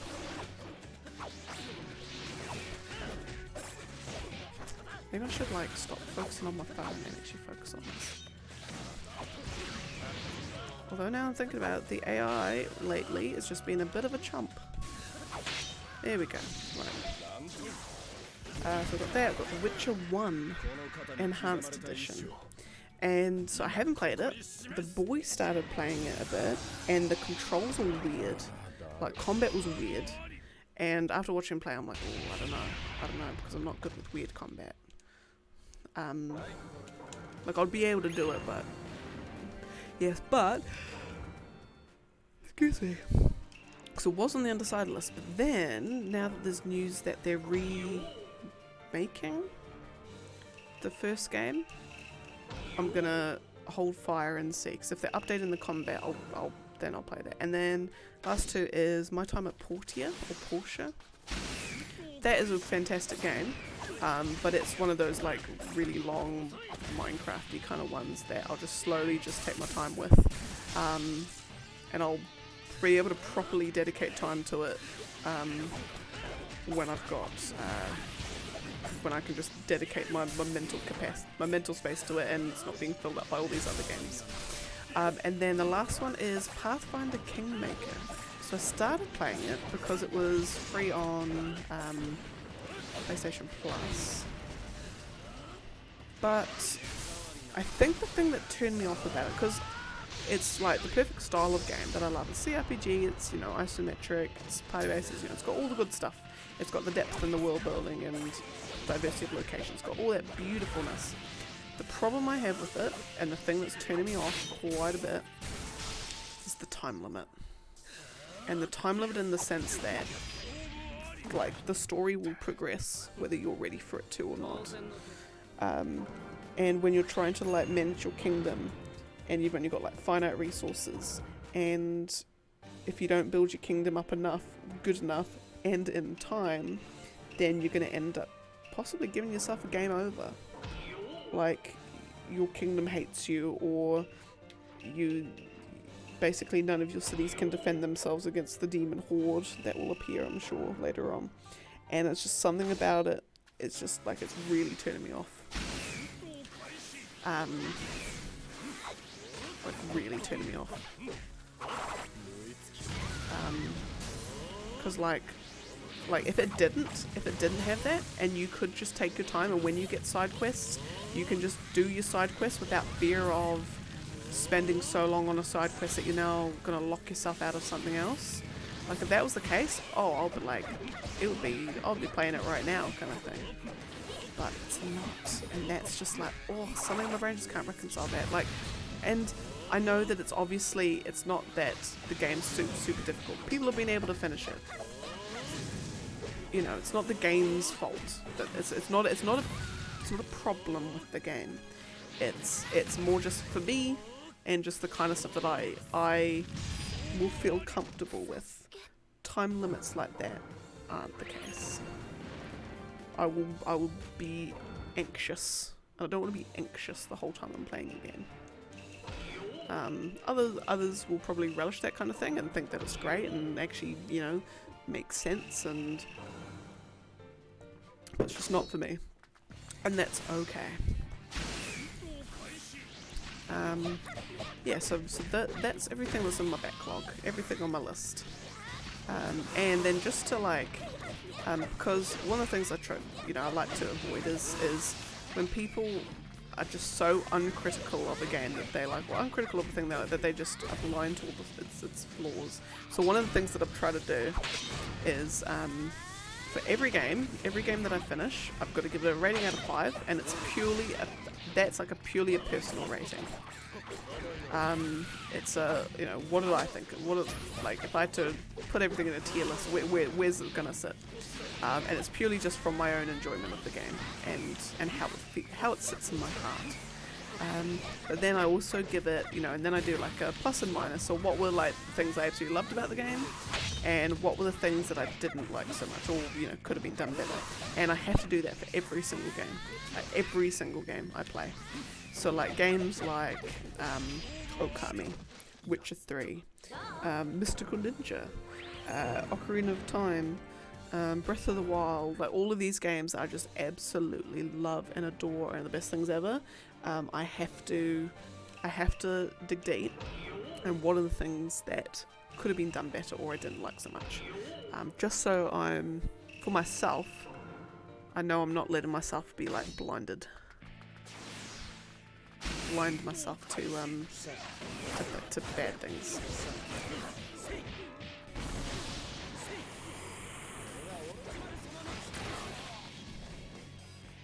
So I think it's a useful skill to have. Like even like, actually no, yeah, so it's actually interesting. What did I put for the games? Like Okami, what did I say about it? Because I mean the good things would have been the music's amazing, locations are amazing, the whole mechanic, just the main mechanic of the game is just fantastic and so well implemented. And what would be my negatives? And again, these are like negatives, not like in a critical sense, like it could just be like, so like for me, for instance, I get scared by music quite easily. And what I mean by that is like discordant sounds, dissonant sounds, will like creep me out, like to the point like I feel very extremely uncomfortable. Like games like Majora's Mask, can't do it. Just can't do it. Everything about that game terrifies me beyond doubt. Okay, so gameplay is one of my favorites ever. Is the plus of Okami, and some dungeons creep me out, e.g. the ghost ship. So that's the one thing that I particularly don't like about that game. And I suppose the sea dragon, in a sense, when you haven't beaten the sea dragon, or you haven't done that whole bit yet, and then you're on the out in the ocean, I can't remember the name of it, of the bay, and then when you're on the boat and then this big dragon's like following, like this like big sea dragon monster thing's following you, that's kind of gets my heart racing anyway. Chase sequences in games is another thing that absolutely terrifies me. My heart races, just the thought of like something chasing you, and like if you're not slow then it's going to catch you, just something about, oh god, oh my goodness, can't deal.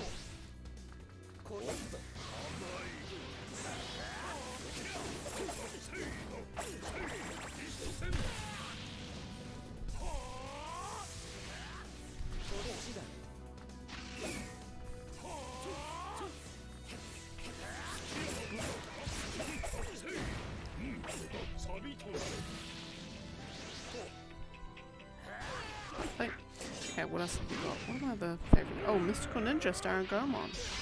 So story and world design are top notch. Soundtrack, especially dungeon progression-based music, is god tier, because it is. And some of the gameplay does feel quite dated, which it does.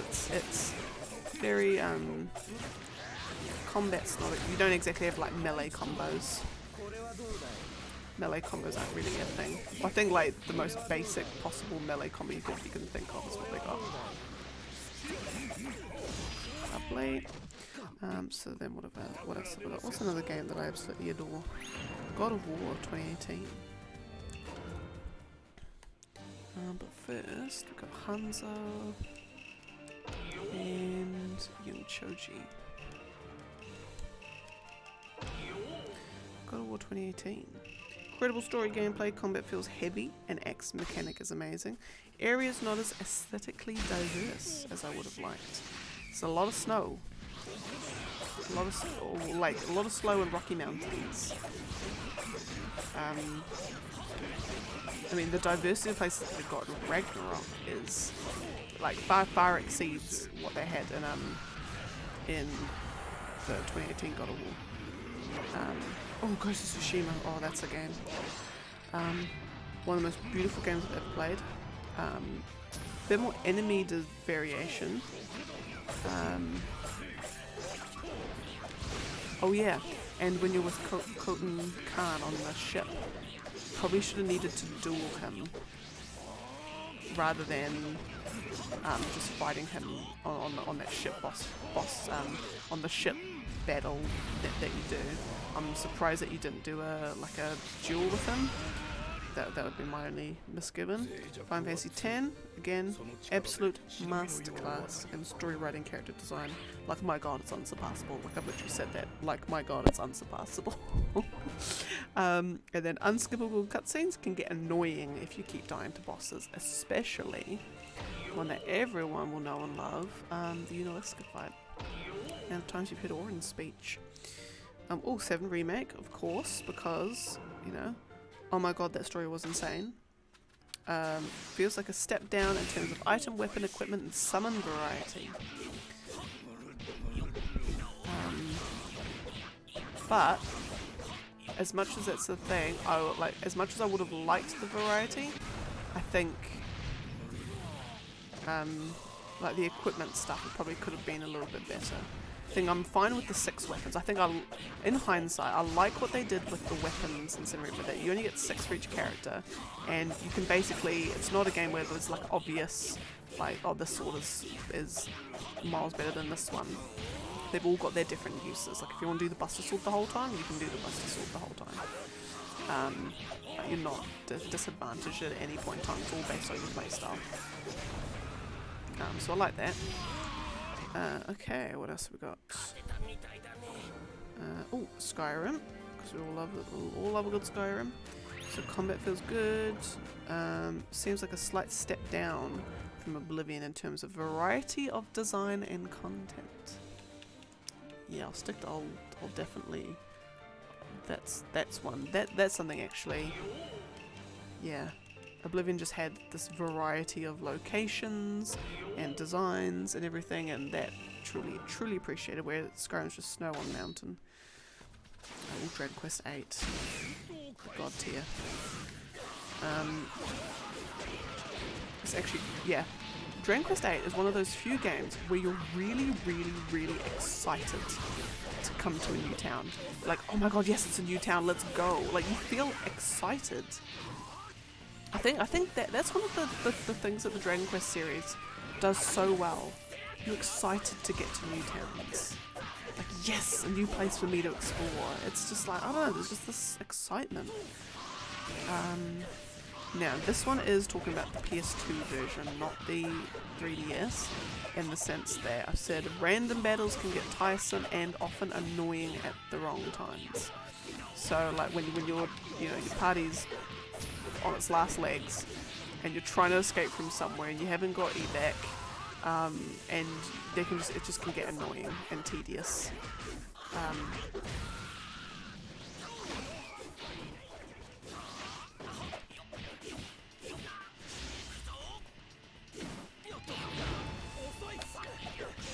Lovely.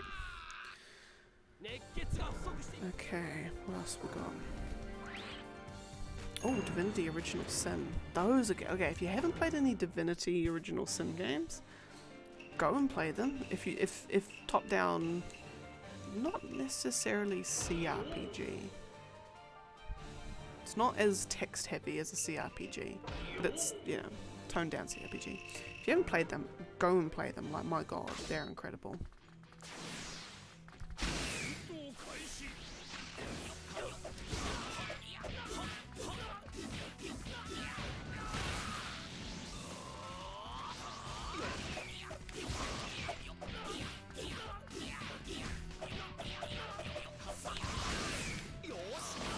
And it's funny, so Original Sin 1, so you've got 2 main characters, and you can fully design both of them, you know, so you can have boy, girl, whatever, boy, girl, you know, design them, pick their class, pick their appearance, you know, it's fantastic. I wish I'd started playing it just a little bit later than I did, because I started playing it before me and the boy got together. Before me and the boy started dating, I started playing it, like just a couple of weeks earlier kind of thing. So when I was picking my characters, obviously I picked myself, did myself because we're a mage. I think also the implication is that the two main characters are together. I think that's the implication, I'm pretty sure. Yeah, so I picked myself, because as you do. And then I was like, oh, who should I pick? I'm like, oh, well, you know, I was a bit of a Marvel fangirl at the time. Cringely, I was like a Loki fangirl. So anyway, so I picked a sorcerer dude. And, you know, made him look like Loki from the full films. Anyway, so that was that. So it was us two. And then, of course, me and the boy then get together.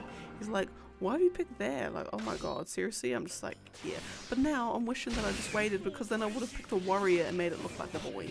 And then it would have been perfect. It would have been like, oh, it would have been great. Because then the other thing too, that Original Sin, I suppose to a lesser extent in Original Sin 2, but definitely the first one, it really wants you to be playing in co-op.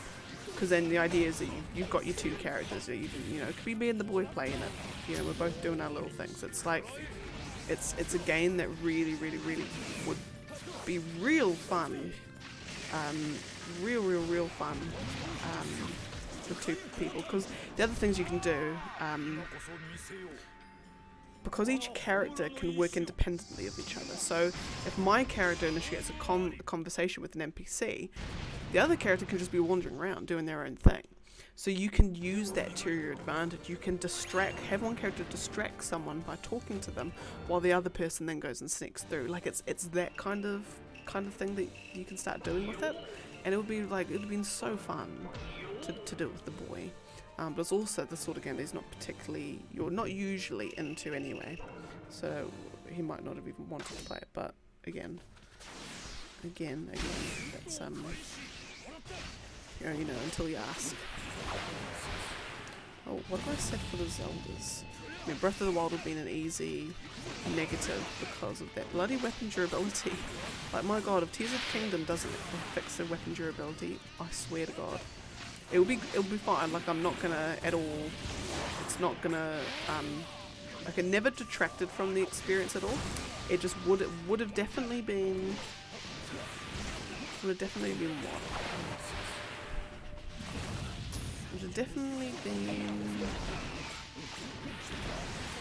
Made some things less infuriating. Because when all of your weapons, let's say you haven't got the Master Sword, all of your weapons break. Like, what have you got left? You know, you got your bombs. You know, you've got infinite bombs, which is fine. So at least the game doesn't leave you completely defenseless. At least there's that. But it's just like you're heavily nerfed. If not, especially when you run out of arrows too, and it's just just not a good time.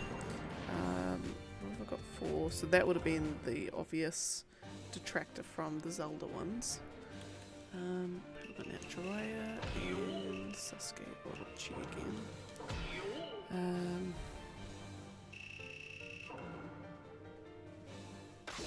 The legend. That's wild. Oh, not as much emphasis on music as the rest of the Zelda series. That's why I say it's the most un-Zelda Zelda. Like, it hasn't got emphasis on music. It's got dungeons as such. You don't get the variety of tools that you'd get in another thing. You know, it's no. I mean, you get tools, like, definitely, but you don't get the, like, I don't know. It's the least. It's the most un-Zelda Zelda.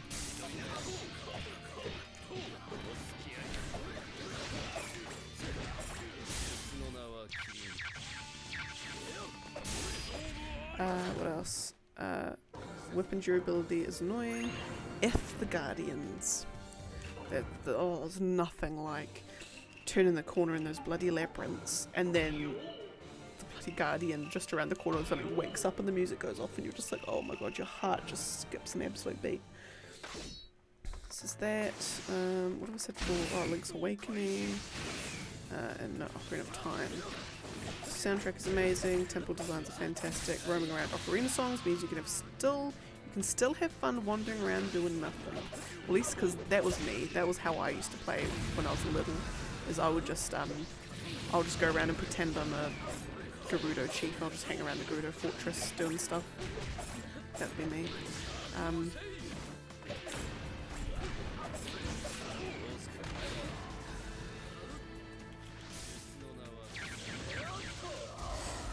Lots of creepy elements. Forest temple, posed shark, and redheads.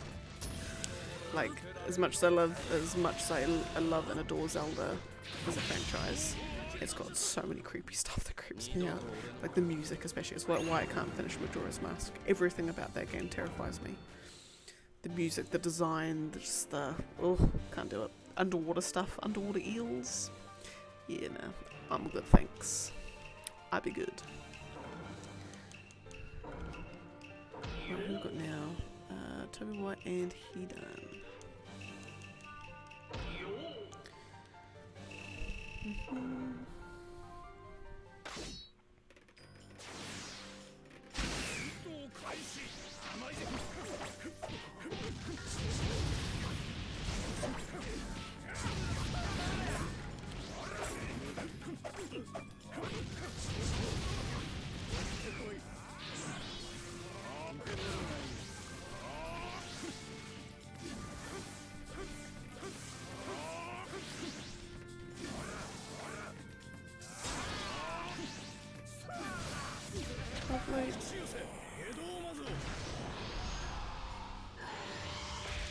What other stuff have we got? Oh, Witcher 3. What do I say about that one? So, Fantastic World Commerce Fun, Yennefer and Geralt are practically me and the boy. Oh my goodness. Isn't that true? Not in the sense, like, I mean, Yennefer's not, by no accounts, my personality, and the boy is a bit more, I'd like to say compassionate. No, Geralt can be compassionate, but yeah, basically she's a sorceress. He's a battle-hardened monster hunter. We go together. I would love to be Yennefer, essentially. Certain mechanics become irrelevant on easier difficulty. So that's like the traps and the potion making and the poison making. I found, especially on the easier difficulties, I found that you don't really need to do those. You don't really need to do that. You can get away with just good combat and sign usage. Obviously, that being said, it will make combat a hell of a lot easier, but it's definitely doable without too much struggle, without traps and poisons and potions. Yeah, that was pretty minor criticism of it. The only thing that, I mean, and then again, like, because I play on the easy difficulties, you know, it wasn't something that necessarily detracted from my experience, but I just found that you've got a whole, like, you know, when you've got a whole side of the skill tree that just becomes irrelevant, you kind of just feel like a bit of a waste. Even though, again, there's nothing stopping me from not using that stuff, so, yeah. So I suppose I'm just criticising my own playstyle, aren't I? Yeah, actually, I'm just criticising my own playstyle. Huh. Anyway. Right, Drya and Young Tenten. Good. What else we got? Oh, Torment, Tides of Numenera. What did I say about that? Keeping track of all the lore and story can feel overwhelming.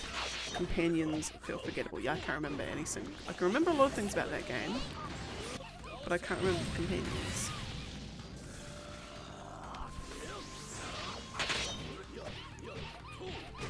Like when I think about Pillars of Eternity, like I can remember the characters from that one. Oh, Ys 8. what did I say about that one? I hated the raid / siege bits, and that's purely just because I'm not very good at them. But again, I'm not trying to be, these aren't meant to be me being a game critic, like trying to put my game critic lens on. This is just, you know, things that I, it's my completely own personal stuff.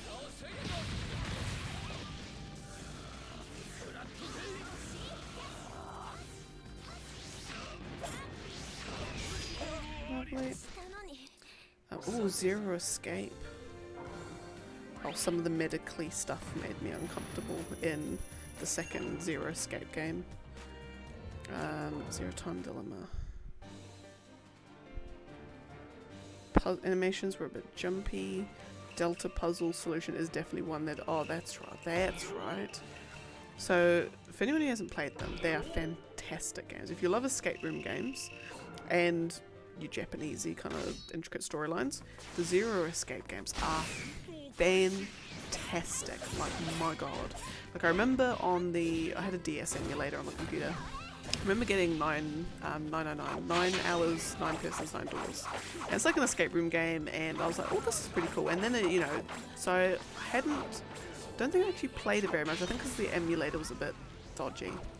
But then I saw that they released that game and the one after as a little bundle on the PlayStation. So I'm like, ooh, okay, I'll play it legitly.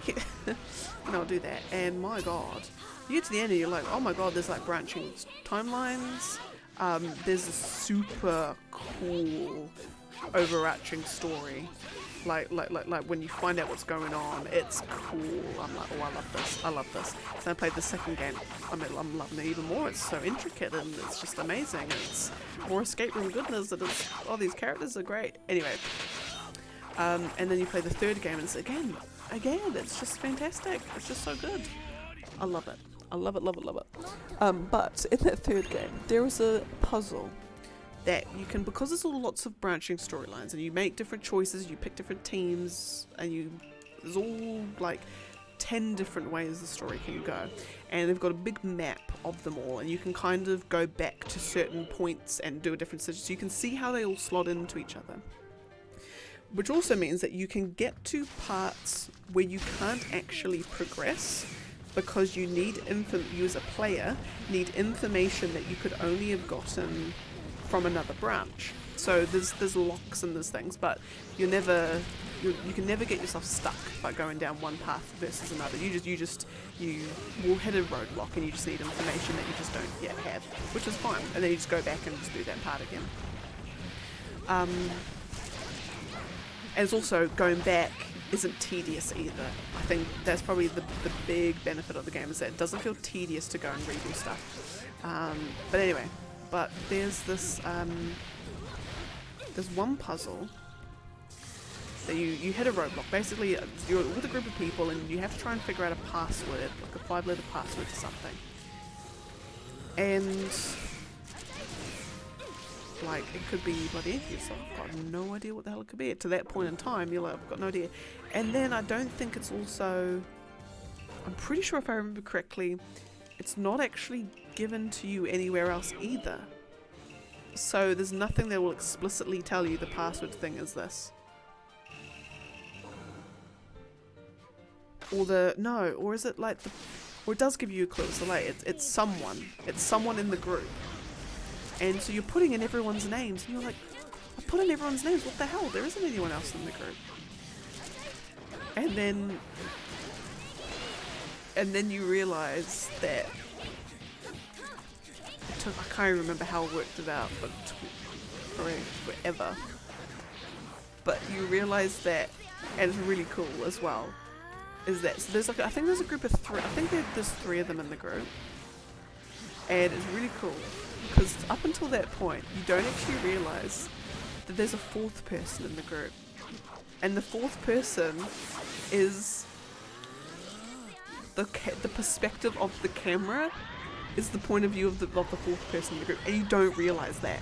So then when you put in their name, because you eventually, I think in another part, you work out what the possible person's name could have been. when you put that in and it's correct, they all turn and like look at you and they're like, what, you? And then it kind of, that's when you realize, you know, oh, I'm playing that character. Like, that character, it'd be me, you know, the perspective of the camera. It's just so clever.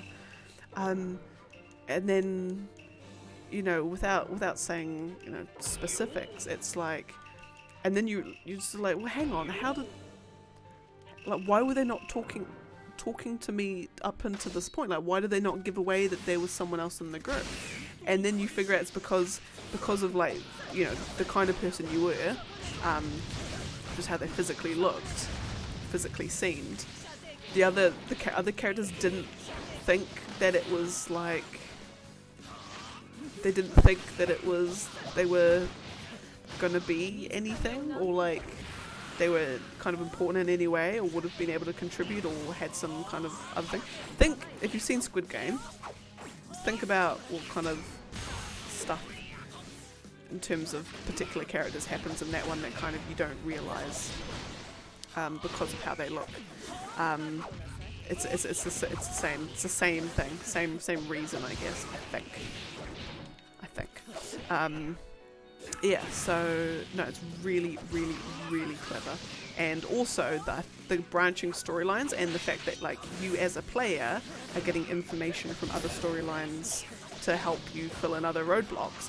There's actually a narrative reason why the characters, by proxy, are able to fill in that information too. There's actually a narrative reason why that's the case as well, and it's just, oh, this game is just so good.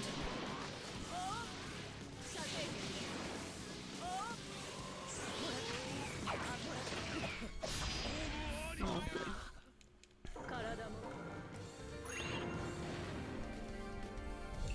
Okay, I'll do this fight. And I'll just check in how many fights I've done. What are we at? 79. Okay, I'll do 2 more fights after this. Yeah, it's up to 81.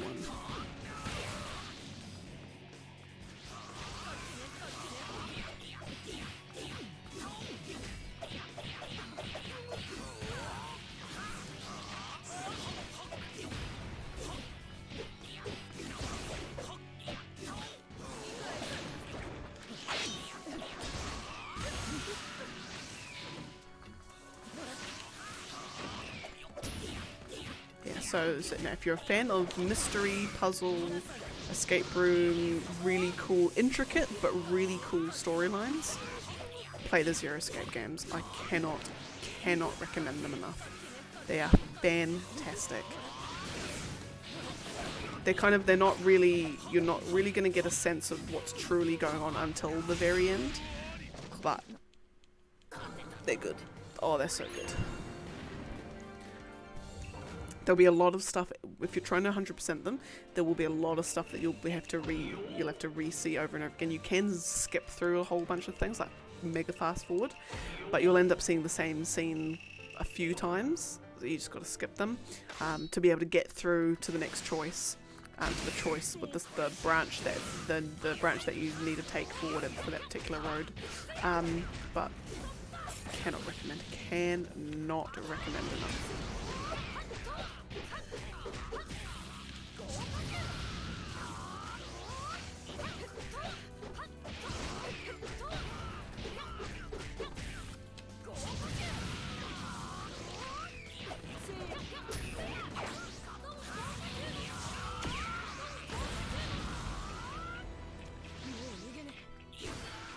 Lovely.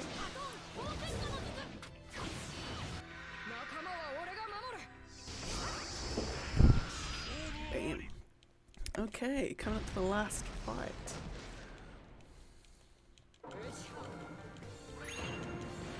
Oh, hello. Welcome back.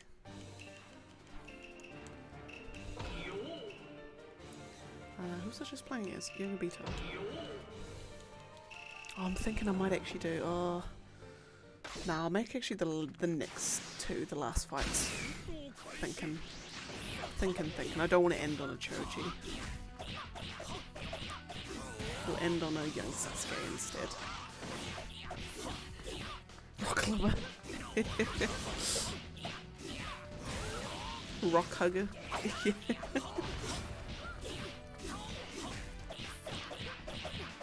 I'm thinking, like, you would think that if you're being crushed by a rock, your whole body, your whole other half of your body would be completely just, like, no matter how good anime science is, you would think it would just be completely beyond repair. But no, because you're in anime land, it's okay. Like, I've loved, like, imagine being a Tsunade and you throw this, like, mountain-sized rock at someone, and it hits them, and yet they still live. Like, it's like, bruh. I suppose it's anime. It's anime logic. But yeah, no, yeah, Madara was like, he's probably just chilling, just, you know, just going about his days like, huh, oh, that person's under a rock, I'll just casually just lift up this rock, you know, hey little buddy, oh, you're in a Uchiha too, oh, that's pretty cool. Anyway, so how would you like to, like, you know, how'd you like me to, like, graft or, like, inject you with people's DNA and this weird Zetsu dude's just gonna, like, just chill. Like, it's like the stuff, like the stuff in Naruto is just dark when you really think about it. Like, it's actually dark. Yeah, all these, like, child soldiers, wars with all these 30-year-olds. It's like, God. I mean, if I was a ninja at age 13, it would be cool, but, like, yeah. You know, is the life expectancy in the world, like, 20? Oh god, Orochimaru's just like, that's just creepy. Like, it's just weird. Let's just get weird vibes. Like, you've got like a 50-year-old man. You've got like a 50-year-old man. Like, oh my god, Sasuke, I want your body. It's like, it's so gross. It's so gross. It's so nasty. Oh no. Oh, gracious.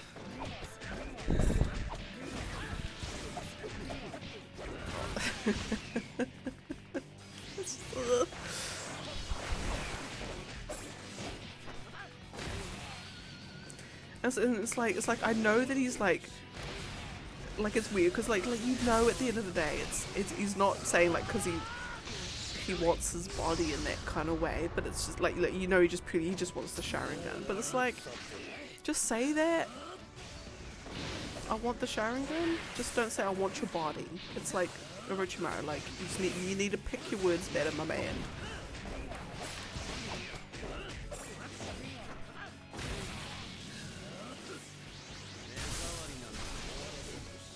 Oh, who's gonna win? Oh yeah, I did it.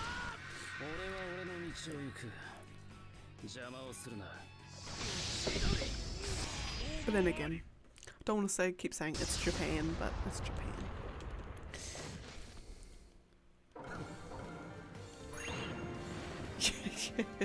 Anyway, brothers, to kill your family. He's like, okay, I guess I better do it then.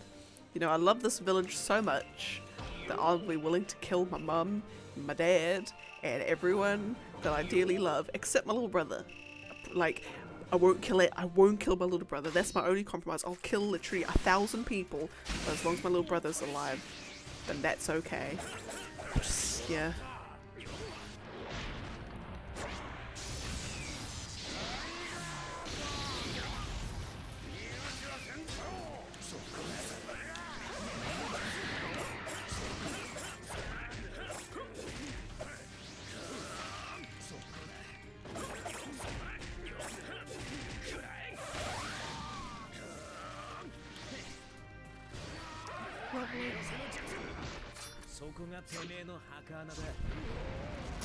Although just like, yeah, even then, there's like hearing like when you find out Itachi's backstory, it's just, oh, it's so good. He's like one of those characters that you're like, oh, this guy's pretty like, he's like deep and dark. He's pretty cool. And then you find his backstory, like, oh my god, this character, I love him. I love him. I want to give him just a big hug and buy him biscuits.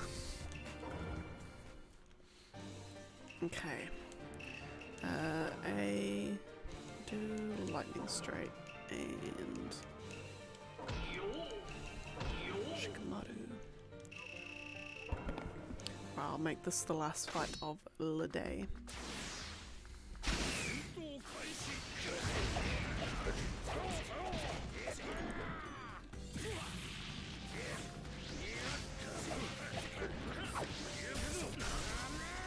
I think I've got. So after this, I'll be down to 7,672, which is a perfect number because definitely by the end of next time, I'll be able to get down to 7,500s. When I'm down in the 7,500s, I'm close to. What should we call it? Third of the way there.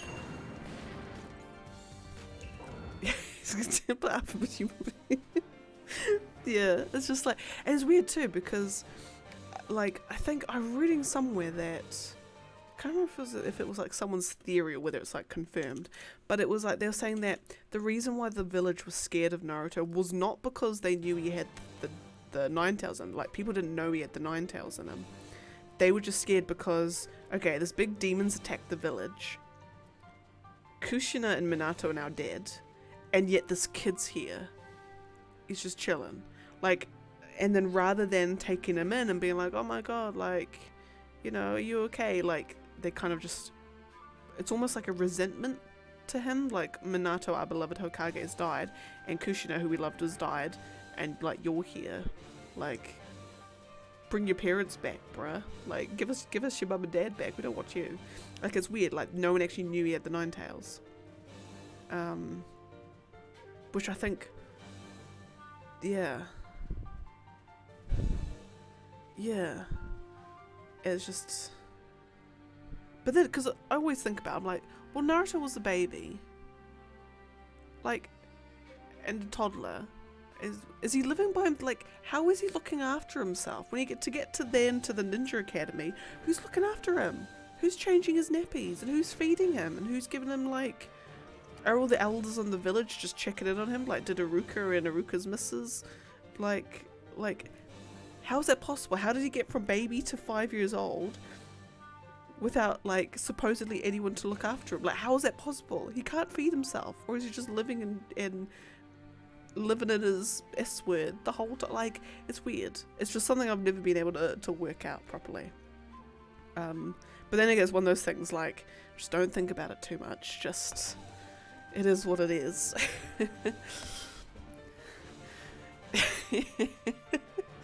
Yeah, it's like just like the apartment's just like bin upon bin of old nappies and just leaves like a bowl of milk and ramen and bread at the thing and just hopes that this baby has enough strength to crawl itself over to eat it.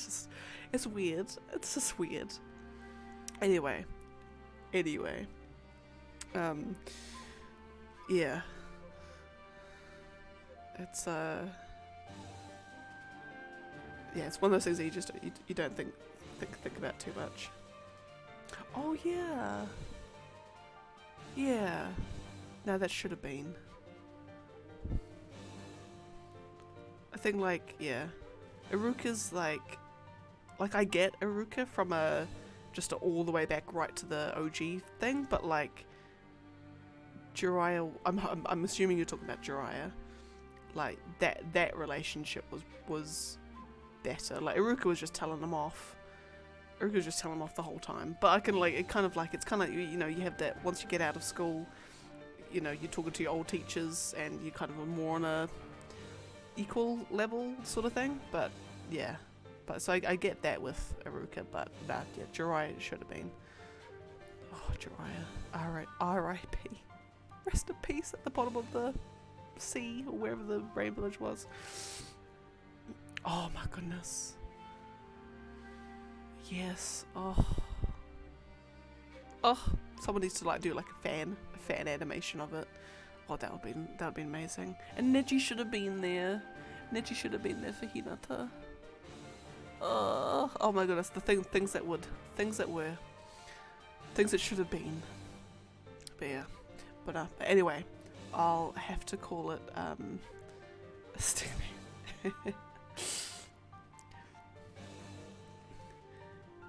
Yeah, oh yeah, Stickman. Yeah. Oh my god, maybe I should do that. Maybe I should do that. I should put that fan animation together. Yeah. But no. But anyway, I'll ruminate on it. But I think what's the time? 11:42. Oh my goodness. Oh, I've got to go. Oh my god. I've got to go shopping and get got to get forks and spoons and a folding table and chairs, so we actually have a dining room table for our family to go sit at next week. Oh my goodness, we're still living like peasants. Anyway, but no, thank you so much for dropping by. As always, I love your company. And to everyone else, I hope you have a fabulous morning, afternoon, or night, wherever y'all is in the world today. Next week will be slightly different. I might be streaming earlier or later, depending. Wednesday, I'll probably be doing a stream. Still undecided whether it's going to be a Naruto or a Trails. Maybe I even just do Mystical Ninja. I'll see. I'll think about it. But yeah, so it might be slightly different, or we'll see how it go. But anyway, have a good one, and yes, follow if you like. Yes. Probably not as violent as Neji, as Neji's untimely demise, but if you follow, then